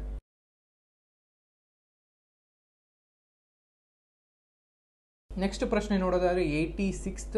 The book Milinda Panha contains dialogues between Buddha, Angulimala, Ashoka, Upagupta, Kanishka and ಅಶ್ವಘೋಷ, ಮಿಯಾಂಡರ್ ಅಂಡ್ ನಾಗಸೇನ. ಮಿಲಿಂದ ಪಾನ ಕೃತಿಯು ಇವರ ನಡುವಣ ಸಂವಾದವನ್ನು ಹೊಂದಿದೆ. ಯಾರ ನಡುವಿನ? ಬುದ್ಧ ಅಥವಾ ಅಂಗುಲಿಮಾಲ, ಅಶೋಕ ಅಥವಾ ಉಪಗುಪ್ತ, ಕನಿಷ್ಕ ಅಂಡ್ ಅಶ್ವಘೋಷ, ಅಥವಾ ಮಿನಾಂಡರ್ ಅಥವಾ ಮಿನಾಂಡರ್ ಮತ್ತು ನಾಗಸೇನ. ಸೊ ಆನ್ಸರ್ ಬಂದು ನಿಮಗೆಲ್ಲ ಗೊತ್ತಿರೋ ಹಾಗೆ 4ನೇದು ಮಿನಾಂಡರ್ ಮತ್ತು ನಾಗಸೇನರ ನಡುವಿನ ಒಂದು ಸಂವಾದವನ್ನೇ ಮಿಲಿಂದ ಪಾನ ಅಂತ ಕರಿತೀವಿ. ಸೊ ನಾಗಸೇನ ಏನಿದೆ ಅಂದರೆ ಭಾರತದ ಒಂದು ಪ್ರಮುಖ ಪ್ರಾಮಿನೆಂಟ್ ಬೌದ್ಧಿಸ್ಟ್ ಮಾಂಕ್ ಅಂತ ಏನು ಕರಿತೀವಿ. ಅವರು ಇಂಡೋ ಗ್ರೀಕ್ ರಾಜ ಯಾರಿರ್ತಾನೆ ಮಿನಾಂಡರ್ ಆಸ್ಥಾನಕ್ಕೆ ಹೋಗಿ ಅವನನ್ನು ಬೌದ್ಧ ಧರ್ಮಕ್ಕೆ ಸ್ವೀಕಾರಗೊಳ್ಳೋದಕ್ಕೆ ಕೇಳ್ತಾರೆ. ಆಗ ನಡೆದಂತಹ ಒಂದಷ್ಟು ಸಂಭಾಷಣೆಗಳೇನಿರುತ್ತೆ ಅಂದರೆ ಸ್ಪಿರಿಚುವಲ್, ಅಂದರೆ ಏನು ಈ ಸ್ಪಿರಿಚುವಲ್ ಸಂಬಂಧಿತ ಒಂದಷ್ಟು ಪ್ರಶ್ನೆಗಳು, ಉತ್ತರಗಳು ಅಥವಾ ವಾದ ವಿವಾದಗಳು ಏನು ನಡೀತಾ ಇರುತ್ತೆ ಈ ನಾಗಸೇನ ಮತ್ತು ಮಿನಾಂಡರ್ ನಡುವೆ. ಸೊ ಅದನ್ನು ಮಿಲಿಂದ ಪಾನ ಅಂತ ಒಂದು ಕೃತಿನಲ್ಲಿ ತರಲಾಗುತ್ತೆ, ಕೃತಿ ಮೂಲಕ ಹೊರ ತರಲಾಗುತ್ತೆ. ಇದನ್ನು ಮಿಲಿಂದೋ ಪಾನ ಅಂತ ಕರೀತಾರೆ. ಸೊ ಇದ್ರ ಜೊತೆಗೆ ನಾವು ಇನ್ನೂ ಇಂಪಾರ್ಟೆಂಟ್ ಹಾಗೆ ನೋಡುವಂಥದ್ದು ಇನ್ನೊಂದು ಅಶೋಕ ಮತ್ತು ಉಪಗುಪ್ತ. ಇವರು ಕೂಡ ಉಪಗುಪ್ತ ಬಂದು ಕ್ರಿಸ್ತಪೂರ್ವ 3ನೇ ಶತಮಾನದ ಒಬ್ಬ ಬೌದ್ಧ ಸನ್ಯಾಸಿ ಅಂತಲೇ ಕರಿಬೋದು. ಇವರು ಅಶೋಕವದನ ಅನ್ನೋದೇನಿದೆ ಸಂಸ್ಕೃತ ಒಂದು ಪಠ್ಯ ಇದೆ, ಅದ್ರ ಮೂಲಕ ನಮ್ಗೆ ತಿಳಿಯೋದೇನೆಂದರೆ ಅಶೋಕನ ಆಧ್ಯಾತ್ಮಿಕ ಶಿಕ್ಷಕರಾಗಿದ್ದರು ಅಂತ ಕರಿತೀವಿ. ಅಂದರೆ ಅವರ ಒಂದು ಶೈಕ್ಷಣಿಕ ಅಥವಾ ಒಂದು ಶಿಕ್ಷಣಕ್ಕೆ ಅಥವಾ ಒಂದು ಅವರು ಕೂಡ ಗುರು, ಯಾರಿಗೆ ಅಶೋಕನಿಗೆ ಉಪಗುಪ್ತ ಗುರು ಅಂತ ನಾವು ಭಾವಿಸ್ತೀವಿ. ಇನ್ನೊಂದು ಆಪ್ಷನ್ ಬುದ್ಧ ಮತ್ತು ಅಂಗುಲಿಮಾಲ. ನಮಗೆಲ್ಲ ಗೊತ್ತಿರೋ ಹಾಗೇನೆ ಬುದ್ಧ ಅಂಗುಲಿಮಾಲನನ್ನು ಒಬ್ಬ ಏನು ಅರಣ್ಯದಲ್ಲಿದ್ದಂಥ ಒಂದು ಕೆಟ್ಟ ವ್ಯಕ್ತಿ ಅಂತ ಕರಿತೀವಿ. ಅಂದರೆ ಅಲ್ಲಿ ಬರೋರ್ನೆಲ್ಲ ದರೋಡೆ ಮಾಡಿಕೊಂಡು ಅವ್ರನ್ನೆಲ್ಲ ಸಾಯಿಸ್ಕೊಂಡು ಅದರಿಂದ ಅಂಗುಲಿಗಳ ಅಂದರೆ ಈ ಹೆಬ್ಬೆರಳನ್ನು ಕಟ್ ಮಾಡಿದ್ರು ಆ ಮಾಲೆಯನ್ನೇ ಧರಿಸಿದಂಥ ಅಂಗುಲಿಮಾಲನನ್ನು ಬದಲಾಯಿಸಿ ಅವನ ಮನವನ್ನು ಪರಿವರ್ತನೆ ಮಾಡಿ ಅವರನ್ನು ಒಬ್ಬ ಸನ್ಯಾಸಿಯನ್ನಾಗಿ ಅದು ಬೌದ್ಧ ಧರ್ಮಕ್ಕೆ ಒಂದು ಸ್ವೀಕಾರ ತೆಗೆದುಕೊಳ್ತಾರೆ. ಅದು ಬುದ್ಧ ಮತ್ತು ಅಂಗುಲಿಮಾಲ. ಇನ್ನೊಂದು ಕನಿಷ್ಕ ಮತ್ತು ಅಶ್ವಘೋಷ ಅಂತ ಏನು ಕರಿತೀವಿ, ಇವರು ಕೂಡ ಒಂದಷ್ಟು ನೋಡೋದಾದರೆ ಒಬ್ಬ ಅಶ್ವಘೋಷ ಬಂದು ದಾರ್ಶನಿಕ ಮತ್ತು ಕವಿಯಾಗಿರ್ತಾನೆ. ಅಂದರೆ 5ನೇ ಶತಮಾನದಲ್ಲಿ ಇವರ ಒಂದು ಸಮಾನಾಂತರ, ಅಂದರೆ ಯಾರಿಗೆ ಸಮಾನಾಂತರ ಆಗಿರ್ತಾನೆ ಅಂದರೆ ಈ ಕಾಳಿದಾಸ ಅಥವಾ ಅವನಿಗೂ ಸ್ವಲ್ಪ ಸಮಯದಲ್ಲಿ ಮುಂದೆನೇ ಹುಟ್ಟಿದ್ದ ಅಂತ ಇವನ್ನ ಇದರಲ್ಲಾಗಿರುತ್ತೆ. ಸೊ ಇವರು ಕನಿಷ್ಕನ ಸಮಕಾಲೀನರಾಗಿದ್ದರು ಅಥವಾ ಆಧ್ಯಾತ್ಮಿಕ ಸಲಹೆಗಾರರಾಗಿದ್ದರು ಅಂತ ಹೇಳ್ತಾರೆ. ಅಂದರೆ ಒಂದಷ್ಟು ದಾಖಲೆಗಳ ಪ್ರಕಾರ ಅಶ್ವಘೋಷ ಕನಿಷ್ಕನ ಆಧ್ಯಾತ್ಮಿಕ ಸಲಹೆಗಾರರಾಗಿದ್ದರು ಅಂತ. ಇಲ್ಲಿ ಯಾವುದು ಕೂಡ ಸುಮ್ಮನೆ ಕೊಟ್ಟಿರೋದಲ್ಲ ಆಪ್ಷನ್ಗಳೆಲ್ಲವೂ ಕೂಡ ನಾವು ಬಿಡಿಸಿ ನೋಡೋದಾದರೆ ಬುದ್ಧ ಮತ್ತು ಅಂಗುಲಿಮಾಲ, ಅಶೋಕ ಅಂಡ್ ಉಪಗುಪ್ತ, ಕನಿಷ್ಕ ಮತ್ತು ಅಶ್ವಘೋಷ, ಮೆನಾಂಡರ್ ಮತ್ತು ನಾಗಸೇನ ಇವರೆಲ್ಲೂ ಕೂಡ ರಾಜರು ಒಂದು ಕಡೆ ಇದ್ದರೆ ಅದಕ್ಕೆ ಅವರ ಈ ಬೌದ್ಧ ಸನ್ಯಾಸಿಗಳು ಅವರನ್ನು ಒಂದಷ್ಟು ಬೌದ್ಧ ಸನ್ಯಾಸಿಗಳು ಅವರ ಆಧ್ಯಾತ್ಮಿಕ ಗುರುಗಳಾಗಿದ್ದನ್ನು ನಾವು ನೋಡ್ಬೋದು. ಇದರಲ್ಲಿ ಅಂಗುಲಿಮಾಲ ಮಾತ್ರ ಯಾವುದೇ ರಾಜ ಅಲ್ಲ, ಬಟ್ ಕಾಡಿನ ಒಬ್ಬ ಪ್ರಜೆ. ಸೊ ಅವನನ್ನು ಬದಲಾಯಿಸಿದ್ದು ಬುದ್ಧ. ಇದು ಈ ಮಿಲಿಂದ ಪಾನದ ಬಗೆಗಿನ ಕ್ವಶನ್. ನೆಕ್ಸ್ಟ್ ಪ್ರಶ್ನೆ ಬಂದು ಅಥವಾ ಈ ಹಿಸ್ಟ್ರಿಗೆ ಸಂಬಂಧಿಸಿದ ಕೊನೆಯ ಪ್ರಶ್ನೆ ಬಂದು 87th. During the which period the people had the knowledge of agriculture? Palaeolithic, mesolithic, neolithic and none of the above ಅಂತ ಕೇಳಿದ್ದಾನೆ. ಸೊ ನಮಗೆಲ್ಲ ಗೊತ್ತಿರೋ ಹಾಗೆಯೇ ಕೃಷಿಯ ಬಗ್ಗೆ ಈ ಕಾಲದ ಜನರಿಗೆ ಜ್ಞಾನವಿತ್ತು. ಯಾವುದು ಅಂತ ನಾವು ಗುರುತಿಸಬೇಕಾಗಿದೆ. ಅದು ಹಳೆಯ ಶಿಲಾಯುಗ ಅಥವಾ ತಾಮ್ರಯುಗ, ನವಶಿಲಾಯುಗ ಈ ರೀತಿಯಲ್ಲಿ, ಅಥವಾ ಮೇಲಿನ ಯಾವುದೂ ಅಲ್ಲ ಅಂತ ನಮಗೆಲ್ಲ ಗೊತ್ತಿರೋ ಹಾಗೆ 87th ಆನ್ಸರ್ ಬಂದು ನವಶಿಲಾಯುಗ. ಪ್ರಮುಖವಾಗಿ ಈ ನಮ್ಮ ಹಳೆ ಏನು ಪ್ರೀ ಹಿಸ್ಟಾರಿಕ್ ಏಜ್ ಇದೆ ಇದನ್ನು 4 ಹಂತಗಳಾಗಿ ವಿಂಗಡಣೆ ಮಾಡಲಾಗುತ್ತೆ. ಅದರಲ್ಲಿ ಈ 3ಗಳು ಬಂದು ಹಳೆ ಶಿಲಾಯುಗ, ತಾಮ್ರಯುಗ ಮತ್ತು ನವಶಿಲಾಯುಗ ಅಂತ ಇರುತ್ತೆ. ಸೊ ಇವು 4 ಪ್ರಮುಖವಾದಂಥ ಯುಗಗಳು. ಸೊ ಇದರಲ್ಲಿ ಯಾವ ಯುಗದಲ್ಲಿ ನಮಗೆ ಕೃಷಿ ಅಭ್ಯಾಸ ಇತ್ತು ಅಂತ ನೋಡೋದಾದರೆ ಅದು ನವಶಿಲಾಯುಗ ಅಥವಾ ನಿಯೋಲಿಥಿಕ್ ಏಜ್ನಲ್ಲಿ ಆ ಕಾಲದ ಜನರಿಗೆ ಕೃಷಿಯನ್ನು ಒಂದು ಅಭಿವೃದ್ಧಿಯ ಇದು ಒಂದು ಅಭ್ಯಾಸವಾಗಿ ಬೆಳೆಸ್ಕೋತಾರೆ. ಅಲ್ಲಿಗೆ ಮುಂಚೆ ಎಲ್ಲವೂ ಕೂಡ ಮನುಷ್ಯ ಒಂದು ಕಡೆಯಿಂದ ಒಂದೊಂದು ವಲಸೆ ಹೋಗುವಂಥದ್ದು, ಬೇಟೆ ಆಡುವಂಥದ್ದು, ಆಹಾರವನ್ನು ಸಂಗ್ರಹಣೆ ಮಾಡ್ತಾ ಇದ್ದ, ಅದು ಸಂಗ್ರಹಣೆ ಮಾಡ್ಕೋತಾ ಇದ್ದ. ಅದು ಬಿಟ್ಟರೆ ಈ ನವಶಿಲಾಯುಗದಲ್ಲಿ ಆ ಮನುಷ್ಯನೇ ತನ್ನ ಆಹಾರವನ್ನು ತಾನೇ ಬೆಳೆದುಕೊಳ್ಳೋದಕ್ಕೆ, ಅಂದರೆ ಕೃಷಿ ಮೂಲಕ ಬೆಳೆದುಕೊಳ್ಳೋದಕ್ಕೆ ಶುರು ಮಾಡ್ತಾನೆ. ಸೊ ಈ ನವಶಿಲಾಯುಗವನ್ನು 3 ಯುಗಗಳಾಗಿ ವಿಂಗಡಣೆ ಮಾಡಲಾಗಿರುತ್ತೆ. ಅದು ಕ್ರಿಸ್ತಪೂರ್ವ 7000ದಿಂದ 5500ವರೆಗೂ ಮೊದಲ ಅವಧಿ ಅಂತ ಕರಿತೀವಿ. ಎರಡನೇ ಅವಧಿ ಬಂದು 1500 ಕ್ರಿಸ್ತಪೂರ್ವ 1500ರಿಂದ 4500ವರೆಗೂ ಇರುತ್ತೆ. ಮೂರನೇ ಅವಧಿ ಬಂದು ಕ್ರಿಸ್ತಪೂರ್ವ 4500ರಿಂದ 3500ವರೆಗೂ ಇರುತ್ತೆ. ಈ 3 ಅವಧಿನಲ್ಲಿ ನಾವು ನವಶಿಲಾಯುಗವನ್ನು ನೋಡ್ಬೋದು. ಈ ಯುಗದ ಪ್ರಮುಖ ಒಂದಷ್ಟು ಕೊಡುಗೆಗಳು ಏನಂತ ನೋಡೋದಾದರೆ ಕೃಷಿಯನ್ನು ಕಾಣಿದ್ದು ಅಥವಾ ಕೃಷಿಯನ್ನು ಆರಂಭಿಸಿದ್ದು, ಅದ್ರ ಜೊತೆಗೆ ಪಾಲಿಶ್ ಮಾಡಿದಂತಹ ಕಲ್ಲಿನ ಉಪಕರಣಗಳು, ಏನು ಅವಾಗೆಲ್ಲನೂ ಉಪಕರಣಗಳು ಬಳಸ್ತಾ ಇದ್ರು, ಅದು ಕಲ್ಲಿನಿಂದ ಮಾಡಿದ ಉಪಕರಣಗಳಾಗಿದ್ದವು. ಅವನ್ನ ಪಾಲಿಶ್ ಮಾಡಿದ ರೀತಿನ ಅಥವಾ ಪಾಲಿಶ್ ಮಾಡಿದ್ದು ಕಲ್ಲಿನ ಉಪಕರಣಗಳನ್ನ ಇವ್ರ ಕಾಲದಲ್ಲಿ ಕಾಣ್ಬೋದು. ಅದ್ರ ಜೊತೆಗೆ ಆಯುಧಗಳ ಬಳಕೆ ಕೂಡ ಹೆಚ್ಚಿನಲ್ಲಿ ಇವರ ಯುಗದಲ್ಲಿ ಕಾಣ್ತೀವಿ. ಸೊ ಭಾರತದಲ್ಲಿ ಪ್ರಮುಖವಾದಂಥ ನವಶಿಲಾಯುಗಗಳು ಅಥವಾ ನಿಯೋಲಿಥಿಕ್ ಯಾವ್ಯಾವ ಪ್ಲೇಸ್ಗಳಿದೆ ಅಂತ ನೋಡೋದಾದರೆ ಮೆಹರ್ಗಢ್ ಆಗಿರ್ಬೋದು, ಕುನಾಲ್, ಚಿರಾಂದ್, ಬುರ್ಜಹೋಮ ಅಂತ ಇರುತ್ತೆ. ಸೊ ಇವು ಭಾರತದಾದ್ಯಂತ ಸಿಗುವಂಥದ್ದು. ದಕ್ಷಿಣ ಭಾರತದಲ್ಲಿ ಯಾವ್ಯಾವೆಲ್ಲ ಇದ್ದು ನಿಯೋಲಿಥಿಕ್ ಏಜ್ಗಳಂತ ನೋಡೋದಾದರೆ ಪಿಕ್ಲಿಹಾಳ್, ಬ್ರಹ್ಮನಗರಿ, ಮಸ್ಕಿ, ಟಕ್ಕಲಕೋಟ, ಅಳ್ಳೂರು ಇವು ಪ್ರಾಮಿನೆಂಟ್ ಆಗಿ ಇದ್ದಂತಹ Neolithic places in south Karnataka ಅಥವಾ ಸೌತ್ ಇಂಡಿಯಾ ಅಂತ ಕರಿತೀವಿ. ಸೊ ಇದಿಷ್ಟು ಈ ಪ್ರಶ್ನೆ ಬಗೆಗಿನ ಮಾಹಿತಿ. ಇದು ಒಟ್ಟಾರೆ ಈ 21ನೇ ತಾರೀಕು ಜಾನ್ವರಿನಲ್ಲಿ ನಡೆದಂತಹ CTI ಪ್ರಶ್ನೆ ಅಥವಾ CTI ಪ್ರಶ್ನೆ ಪತ್ರಿಕೆ ಏನಿದೆ ಇದರಲ್ಲಿ ಹಿಸ್ಟ್ರಿ ಓರಿಯೆಂಟೆಡ್, ಅದು ಹಿಸ್ಟ್ರಿಗೆ ಸಂಬಂಧಿಸಿದಂತಹ, ಇತಿಹಾಸಕ್ಕೆ ಸಂಬಂಧಿಸಿದಂತಹ ಪ್ರಶ್ನೆಗಳು. ಸೊ ಇಲ್ಲಿ ನಿಮಗೆ ಹಿಸ್ಟ್ರಿಗೆ ಸಂಬಂಧಿಸಿದ ಎಲ್ಲ ಪ್ರಶ್ನೆಗಳನ್ನು ನೋಡಿದ್ದೀವಿ ಅಥವಾ ಡಿಸ್ಕಸ್ ಮಾಡಿದ್ದೀವಿ. ಪ್ರಮುಖವಾಗಿ ಒಂದು ಹೇಳೋದೇನೆಂದರೆ ಹಿಸ್ಟ್ರಿ ಬಂದಾಗ ತುಂಬಾ ಚೆನ್ನಾಗಿ ಓದ್ಕೋಬೇಕಾಗತ್ತೆ. ಯಾಕೆಂದರೆ ಇಲ್ಲಿ ಯಾವುದನ್ನು ಗೆಸ್ ಮೇಲೆ ಹಾಕೋಕ್ಕಾಗಲ್ಲ. ಎಲ್ಲವೂ ಕೂಡ ಹಿಂದೆ ನಡೆದದ್ದನ್ನು ಯಾವಾಗ ನಡೀತು, ಎಲ್ಲಿ ನಡೀತು, ಹೇಗೆ ನಡೀತು ಅನ್ನೋದನ್ನ ನಮ್ಮ ಪ್ರಮುಖವಾಗಿ ತಿಳ್ಕೊಂಡಿರ್ಬೇಕಾಗುತ್ತೆ. ಅದರಿಂದ ಯಾವಾಗಲೂ ಓದಿ ರಿವಿಷನ್ ಮಾಡಿ, ಚೆನ್ನಾಗಿ ರಿವಿಷನ್ ಆಗಬೇಕು. ಯಾಕೆಂದರೆ ಪ್ರಮುಖವಾಗಿ ನಮಗೆ ವ್ಯಕ್ತಿಗಳ ಹೆಸರುಗಳು ತಿಳ್ಕೋಬೇಕು, ಇಯರ್ಗಳು ತಿಳ್ಕೋಬೇಕು, ಯಾವ್ಯಾವ ಇಸುವಿನಲ್ಲಿ ಏನೇನು ನಡೀತು, ಅಥವಾ ಯಾವ ಒಂದು ಕಮಿಟಿ ಯಾರು ಫಾರ್ಮ್ ಮಾಡಿದ್ರು, ಕಮಿಟಿ ಅಧ್ಯಕ್ಷರು ಯಾರಾಗಿದ್ರು, ಅಥವಾ ಯಾವುದೋ ಒಂದು ಬುಕ್ ಹೆಸರೇನು, ಇವೆಲ್ಲವೂ ಕೂಡ ನಮಗೆ ಗೊತ್ತಿರಬೇಕಾಗುತ್ತೆ. ಅದರಿಂದಾಗಿ ಇಲ್ಲಿ ನಮಗೆ ಜ್ಞಾಪಕ ಶಕ್ತಿ ತುಂಬಾ ಇಂಪಾರ್ಟೆಂಟ್ ಆಗುತ್ತೆ. ಅದ್ರ ಜೊತೆಗೆ ಇಲ್ಲಿ ಯಾವುದು ಸುಮ್ಮನೆ ಗೆಸ್ ಮಾಡೋದಕ್ಕಾಗಲ್ಲ, ಬಟ್ ಪ್ರಾಮಿನೆಂಟಾಗಿ ಒಂದಷ್ಟು ಅನಾಲಿಸಿಸ್ ಮಾಡಿಕೊಂಡು ಕೆಲವು ಆನ್ಸರ್ಗಳನ್ನ ಎಲಿಮಿನೇಟ್ ಮಾಡ್ಬೋದು. ಬಟ್ ಪೂರ್ಣವಾಗಿ ಎಲಿಮಿನೇಟ್ ಟೆಕ್ನಾಲಜಿನ ಕೂಡ ಹಿಸ್ಟ್ರಿನಲ್ಲಿ ನೀವು ಬಳಸೋದಕ್ಕಾಗಲ್ಲ. ಅದರಿಂದಾಗಿ revision is the key answer. Revision ಯಾವಾಗಲೂ ರಿವಿಷನ್ ಮಾಡಿ, revision nothing else. But revision ಮಾಡ್ತಾ ಬನ್ನಿ, ನಿಮಗೆ ಆನ್ಸರ್ ನಿಮಗೇನೆ ರೂಢಿ ಆಗ್ತಾ ಬರುತ್ತೆ. ಸೊ ಇದಿಷ್ಟು ಹಿಸ್ಟ್ರಿ ಬಗೆಗಿನ ಪ್ರಶ್ನೆ ಅನಾಲಿಸಿಸ್ ವಿಡಿಯೋ. ನಿಮ್ಗೆ ಈ ವಿಡಿಯೋ ಇಷ್ಟ ಆಗಿದೆ ಅಂತ ಬಯಸ್ತೀವಿ. ಮತ್ತೊಂದಷ್ಟು ವಿಡಿಯೋಗಳನ್ನ ನಿಮಗೆ ಇಂಡಿಯಾ ಫಾರ್ IAS ಮೂಲಕ ಹೊರತರ್ತೀವಿ. So thank you.